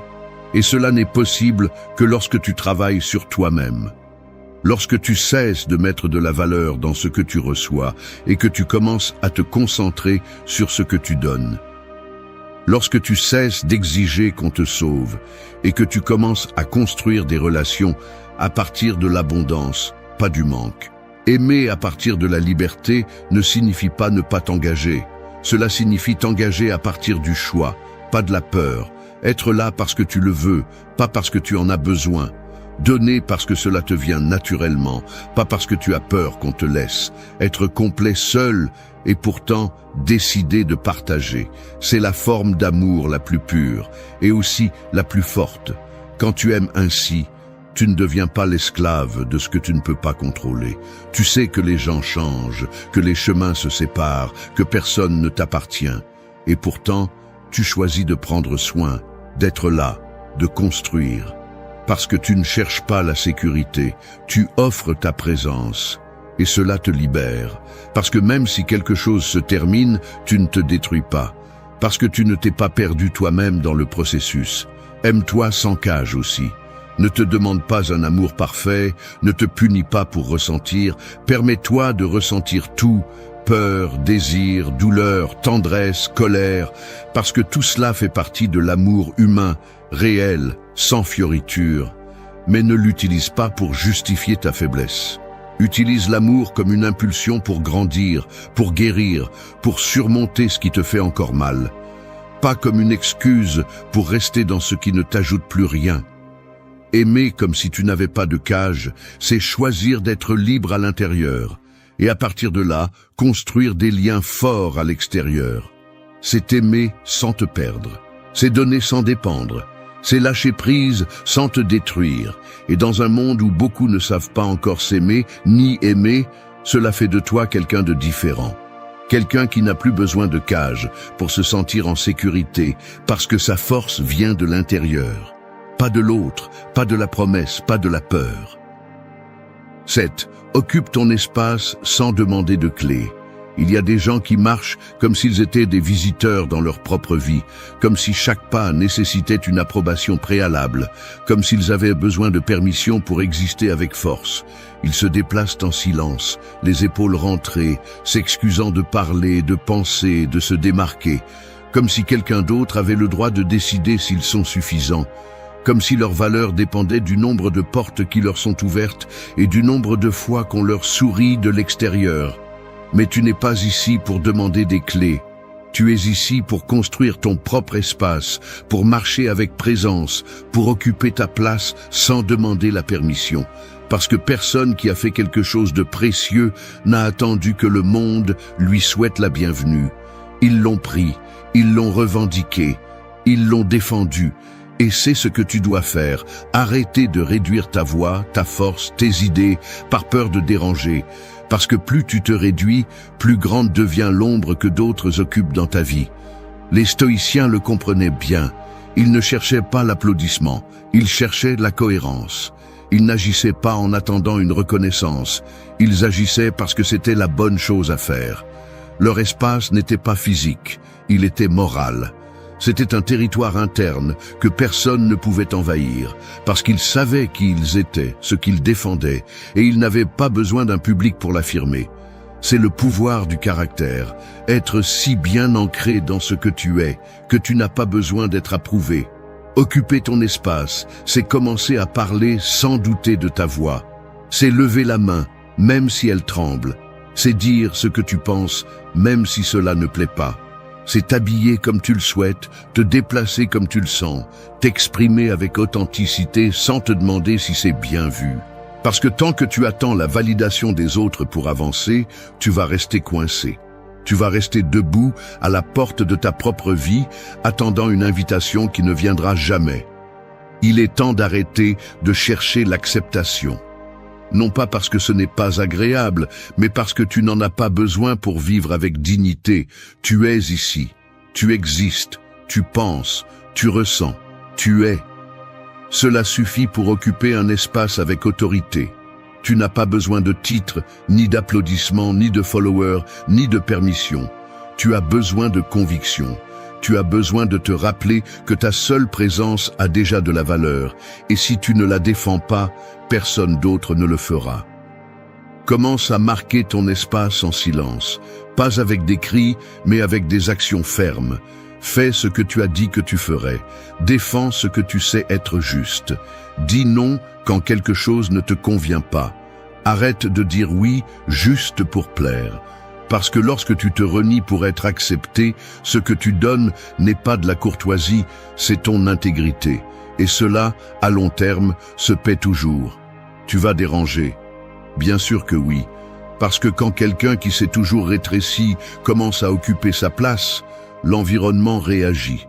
Non pas parce que tu fais quelque chose de mal, mais parce que tu arrêtes de rentrer dans des moules étrangers. Et cela dérange. Mais cela nettoie aussi. Parce que cela filtre ce qui ne t'apporte pas et laisse ce qui compte vraiment. L'espace que tu es destiné à occuper n'est pas là-bas. Il est dans la façon dont tu te tiens face à la vie. Il est dans la façon dont tu marches quand personne ne te regarde. Il est dans la façon dont tu te parles, dont tu te respectes, dont tu te soutiens, même quand tu trembles à l'intérieur. Et quand tu comprends cela, tu arrêtes de chercher des portes ouvertes. Tu commences à construire ta propre maison, solide, sans excuses, sans clés étrangères. 8. Rappelle-toi que tu as de la valeur, même à voix basse. Il y a des phares qui ne font pas de bruit, mais qui sauvent des vies. Ils ne crient pas, ils ne cherchent pas l'attention, ils ne rivalisent pas avec les lumières de la ville. Ils sont juste là, solides, constants, remplissant leur fonction au milieu de l'obscurité. Ton valeur est la même. Elle n'a pas besoin d'être bruyante pour être réelle. Elle n'a pas besoin de validation externe pour exister. Elle a juste besoin que tu ne l'oublies pas. Dans un monde où tout le monde cherche à se démarquer, à se faire remarquer, à être entendu, il peut sembler que seule la personne qui parle fort a de la valeur. Mais c'est un piège. Parce que la vraie valeur ne s'annonce pas toujours. Parfois elle se maintient simplement. Dans la façon dont tu décides de continuer quand personne ne t'applaudit. Dans la façon dont tu choisis le bien même si personne ne le voit. Dans la façon dont tu te lèves sans faire un spectacle de ton effort. Rappelle-toi que tu as de la valeur même quand tu te sens invisible, parce que tu n'es pas ici pour t'intégrer partout, ni pour plaire à tout le monde, ni pour plaire au bruit. Tu es ici pour être qui tu es avec dignité. Et cela commence par ne pas oublier ce que tu vaux quand personne d'autre ne te le rappelle. Parce que le monde est rapide pour pointer les erreurs, mais lent pour reconnaître ce que tu fais bien. C'est pourquoi, si tu ne cultives pas une voix interne forte, tu finiras par douter de toi chaque fois que le silence t'entoure. La valeur personnelle n'est pas une émotion passagère, c'est une construction quotidienne. Elle se forme avec de petites décisions, avec des actions cohérentes, avec l'effort que tu fais quand tu pourrais abandonner. Elle se confirme quand tu décides de ne pas parler mal de toi, quand tu choisis de te respecter même quand tu es à ton pire moment. Parce que se respecter dans les bons jours est facile. Le faire dans les mauvais, c'est là le test. Les stoïciens ne dépendaient pas de l'admiration des autres. Leur force venait de l'intérieur, de cette stabilité qui se construit quand tu sais qui tu es, au-delà de ce que tu accomplis, au-delà de ce que les autres disent, au-delà de ce que le monde exige. Il ne s'agissait pas d'une estime de soi vide, mais d'un respect de soi bien fondé. De savoir que leur dignité n'était pas négociable. Tu peux aussi vivre ainsi. Tu n'as pas besoin de crier pour prouver que tu as de la valeur. Tu n'as pas besoin de t'exhiber pour être reconnu. Tu as juste besoin de vivre avec vérité, avec cohérence, avec intention, et de te rappeler à toi-même, même à voix basse, que tu mérites d'être debout, que tu es suffisant tel que tu es, et qu'il n'y a rien de plus puissant que quelqu'un qui se respecte en silence, mais agit avec force. Quand tu comprendras cela, tu n'auras plus besoin de crier au monde qui tu es. Ta seule façon d'être, de bouger, de décider, parlera pour toi. Parce que celui qui sait ce qu'il vaut n'a pas besoin de le prouver. Il a juste besoin de s'en souvenir chaque jour, et de continuer, solide, même en silence. Imagine que tu es une maison. De l'extérieur, tout semble en ordre. Les fenêtres sont propres, la peinture est fraîche, la porte est entr'ouverte pour qui veut entrer. Mais à l'intérieur, la poussière s'accumule dans les coins. Les murs se fissurent en silence, et chaque pièce garde un écho de choses que tu n'as jamais dites. C'est ainsi que beaucoup de gens vivent, en feignant la stabilité tout en s'effondrant secrètement. Et ce n'est pas un hasard. On nous a appris à fonctionner pour les autres, à obéir, à s'intégrer, à suivre, mais pas à nous écouter. pas à nous arrêter pour regarder le désordre interne que nous accumulons par peur, par fatigue ou par habitude. Il arrive un moment où si tu ne fais rien, cette maison s'effondre. Et pas à cause d'un tremblement de terre externe, mais par négligence propre. Cette vidéo n'est pas une invitation douce, c'est un choc. Parce que se reconnecter avec soi-même n'est pas un luxe spirituel. C'est une nécessité vitale. Si tu ne reviens pas à toi, tu vis comme un fantôme, présent partout, mais absent de toi-même. Et cela te coûte plus que tu ne le penses. Ça te coûte de la clarté, de l'énergie, des relations réelles et surtout de la paix. C'est pourquoi nous sommes ici, pour parler de ce qui compte vraiment, comment revenir à soi-même. Pas à partir de phrases vides ou de mysticisme, mais à partir d'outils pratiques qui naissent du stoïcisme, de la psychologie et surtout de la vie elle-même. Parce que lorsque tu oses regarder à l'intérieur avec une brutalité honnête et que tu choisis de te reconstruire avec conscience, tout change. Ce n'est pas un chemin facile, mais c'est le seul qui vaut la peine. Nous commençons maintenant. 1. Ne réponds pas au monde, réponds-toi à toi-même. Imagine que tu es un tambour, tout le monde te frappe en attendant un son. Certains avec force, d'autres doucement, d'autres par pure impulsion. Et toi, sans te poser de questions, tu sonnes. Tu réponds à chaque coup sans réfléchir à son sens, à sa mérite ou à son rythme que tu veux suivre. C'est ainsi que beaucoup de gens vivent, en réagissant à tout, en se laissant emporter par ce qui se passe à l'extérieur, en se perdant dans les stimuli, dans les demandes, dans la pression de répondre au monde avant de s'écouter eux-mêmes. Mais tu n'es pas un tambour. Tu n'es pas ici pour que n'importe qui détermine ton rythme. Tu es ici pour apprendre à déterminer le tien. Et cela n'arrive que lorsque tu cesses de répondre par réflexe et que tu commences à répondre avec intention. Quand tu ne bouges plus en fonction de ce que les autres attendent, mais en fonction de ce dont tu as vraiment besoin. La plupart des gens sont formés pour plaire, pour réagir rapidement, pour ne pas déranger, pour ne pas être laissés pour compte, pour avoir une opinion prête même s'ils ne savent pas ce qu'ils ressentent, pour feindre la sécurité même s'ils sont brisés à l'intérieur. Mais tout cela n'est que du bruit. C'est un masque qui t'éloigne de toi. Le stoïcisme enseigne quelque chose de brutalement simple et puissant. Tu n'as pas de contrôle sur le monde, seulement sur toi. Et pourtant, tu passes ta vie à essayer de réparer le chaos à l'extérieur, à essayer de bien paraître, de paraître fort, de garder ton calme alors qu'à l'intérieur tu cries. Et tu sais quoi? Personne ne viendra te sauver de cela. Personne ne s'arrêtera pour te dire que tu te trahis, parce que tout le monde est trop occupé à lutter avec ses propres vides. Alors, soit tu commences à te répondre à toi-même, soit tu passeras ta vie à réagir à ce qui ne te construit pas. Te répondre à toi-même, c'est te poser des questions qui font mal. Qu'est-ce que je veux? Qu'est-ce que je dois arrêter de porter? Quelles limites j'ignore par peur d'être seul? Quelle partie de moi je trahis pour m'intégrer? C'est arrêter d'agir en pilote automatique, arrêter de regarder à l'extérieur pour chercher la validation et commencer à écouter le silence inconfortable de ta vérité. Parce que tout est là. Là se trouve ta force, ta paix, ta direction. Mais tu ne la trouveras pas en criant plus fort, ni en courant plus vite. Tu la trouveras quand tu t'arrêteras et t'écouteras. En psychologie, cela s'appelle l'introspection consciente. C'est l'acte d'observer tes pensées, émotions et actions sans jugement, mais avec une totale responsabilité. Il ne s'agit pas de te blâmer, il s'agit de reconnaître que la seule personne qui peut te sauver, te guider ou te reconstruire, c'est toi. Et cela n'arrivera pas tant que tu continueras à réagir au monde comme si tu étais son esclave. Tu vas devoir lâcher la peur de décevoir. Tu vas devoir apprendre à dire « cela ne me fait pas de bien » et tenir cette décision même si personne ne la comprend. Tu vas devoir commencer à vivre comme si ta paix était une priorité, parce qu'elle l'est. Te répondre à toi-même n'est pas t'isoler, n'est pas devenir indifférent, n'est pas te fermer. C'est apprendre à choisir ce qui mérite ton énergie, ton temps et ton attention. C'est filtrer ce que tu laisses entrer. C'est ne pas donner ta tranquillité chaque fois que quelqu'un exige une partie de toi. C'est te donner la permission d'être ton propre point de départ. Parce que si tu ne t'écoutes pas, tu vivras au rythme du bruit des autres. Et cela, tôt ou tard, te brise. Alors voici la vérité brute. Le monde ne cessera pas de te demander. Les opinions ne disparaîtront pas. Le chaos ne s'arrêtera pas pour que tu te retrouves. Tout cela continuera.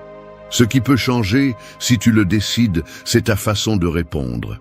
Et quand cette réponse vient de l'intérieur, avec clarté, avec intention et avec fermeté, alors tu cesses enfin d'être un tambour et tu commences à être une boussole. 2. Ne porte que ce qui te construit. Pense à un sac à dos que tu portes sur ton dos depuis des années. Ce n'est pas n'importe lequel. Il est déchiré aux coutures, avec des fermetures qui ne ferment plus bien. Et le pire, il est plein de pierres que tu n'as pas mises. Des pierres qui représentent des fautes d'autrui, des attentes imposées, des souvenirs qui ne te servent plus et des responsabilités qui ne te correspondent pas. Tu continues à marcher, jour après jour, convaincu que tu dois le porter, même si tes épaules te font mal, même si tu ne te souviens plus à quel moment il est devenu si lourd. Personne ne te force directement, mais quelque chose en toi te fait sentir que si tu le lâches, tu échoues. Et non, tu n'échouerais pas. Se libérer n'est pas échouer, c'est se réveiller. Parce que vivre ne consiste pas à résister par inertie, mais à avancer avec ce qui te renforce, pas avec ce qui te fait couler. Beaucoup de gens s'accrochent à des charges émotionnelles qui ont déjà fait leur temps. Ils restent attachés à des relations brisées, à des erreurs passées, à des culpabilités héritées, à des emplois qui leur drainent l'âme. Pourquoi ? Parce qu'ils confondent souffrance et engagement. Parce qu'ils pensent que continuer à porter est une preuve de caractère, alors qu'en réalité, c'est un signe de peur. Le stoïcisme est clair. Tu ne peux pas contrôler ce qui t'arrive, mais tu peux choisir ce que tu conserves. Tu n'es pas obligé de tout porter. Tu n'as pas à continuer à traîner des histoires qui ne te représentent plus. Chaque chose que tu portes a un poids, et ce poids affecte ta direction. Que se passerait-il si tu lâchais enfin ce qui ne te construit pas? Quel espace s'ouvrirait en toi pour grandir? La psychologie parle de l'autosabotage, comme de cet élan inconscient qui te fait répéter des schémas douloureux par loyauté envers le passé. Mais tu n'es plus cette version qui a survécu comme elle a pu. Aujourd'hui, tu peux décider ce qui te sert et ce qui ne te sert pas. Et cela demande du courage. Parce que parfois, ce qui te pèse le plus n'est pas ce qui est à l'extérieur, mais ce que tu te dis quand tu essaies de le laisser, que tu es égoïste, que tu fuis, que tu vas perdre quelque chose d'irremplaçable. Mais si une charge t'empêche de respirer, elle ne fait pas partie de ton chemin, elle fait partie de ta prison. Et tant que tu continues à justifier ce qui te détruit, tu n'auras pas la force de construire quoi que ce soit de réel. Porter seulement ce qui te construit signifie être brutalement honnête avec toi-même. Cela signifie regarder chaque partie de ta vie et te demander: est-ce que cela m'apporte quelque chose ou est-ce que cela m'écrase? Est-ce que cela me pousse ou est-ce que cela me retient? Et prendre des décisions claires, sans excuses, sans report, sans craindre ce que diront les autres. Parce que personne d'autre ne vit dans ta peau, personne d'autre ne ressent tes nuits d'anxiété ni tes jours d'apathie. Personne d'autre ne portera ce sac à dos pour toi. Alors, lâche-le, pas tout d'un coup, mais avec fermeté. Laisse aller ce qui ne te nourrit plus. Efface l'obligation de rester là où il n'y a plus de croissance et remplace le poids par des outils, discipline, limite, clarté, objectif. Rappelle-toi qu'il ne s'agit pas de vivre léger par caprice, mais de choisir quel type de charge tu veux porter. Parce qu'il y aura toujours des défis, toujours des responsabilités, toujours des choses à affronter. Mais une chose est de porter l'inévitable, et une autre très différente est de traîner l'inutile par habitude ou par culpabilité. Le véritable pouvoir n'est pas de résister à tout, mais de choisir judicieusement tes batailles. Et tu n'y parviens que lorsque tu cesses de chercher l'approbation externe et que tu commences à construire une vie basée sur ce qui te rend vraiment plus fort. Alors, fais-le. Vérifie ton sac à dos. Vide-le sans peur. Garde ce qui te construit, ce qui te donne un sens, ce qui te rappelle qui tu es dans ta meilleure version. Le reste, aussi familier qu'il puisse te sembler, lâche-le. Tu n'es pas venu pour porter des ruines, tu es venu pour ériger de nouveaux fondements. Et cela n'est possible que si tu emportes avec toi ce qui te construit vraiment. 3. Apprends à dire non comme un acte d'amour-propre. Imagine-toi comme une maison avec 100 portes. Chaque fois que quelqu'un frappe, tu ouvres. Même si tu es fatigué, même si tu ne connais pas celui qui entre, même si chaque fois que tu le fais, une partie de toi se désorganise à l'intérieur. Tu ouvres par peur qu'il pense que tu es égoïste, par culpabilité, par le besoin absurde de plaire à tout le monde.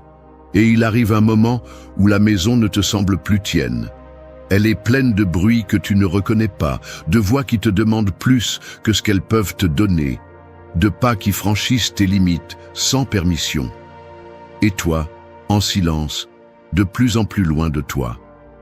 Apprendre à dire non, c'est fermer la porte non pas par cruauté, mais par respect. Non pas pour blesser, mais pour protéger ce que tu as construit à l'intérieur. Dire non ne fait pas de toi une mauvaise personne, cela fait de toi une personne responsable. Et celui qui ne le comprend pas, c'est parce qu'il n'a jamais eu à défendre son espace avec acharnement. Nous vivons dans une culture qui glorifie la complaisance, qui te dit qu'être bon, c'est être toujours disponible, toujours prêt, toujours souriant. Mais ce n'est pas de la bonté, c'est de l'auto-abandon. C'est s'effacer petit à petit jusqu'à ce que tu ne saches plus où finit ce que tu veux et où commence ce que les autres attendent. Le stoïcisme ne t'apprend pas à être dur à l'extérieur, il t'apprend à être ferme à l'intérieur.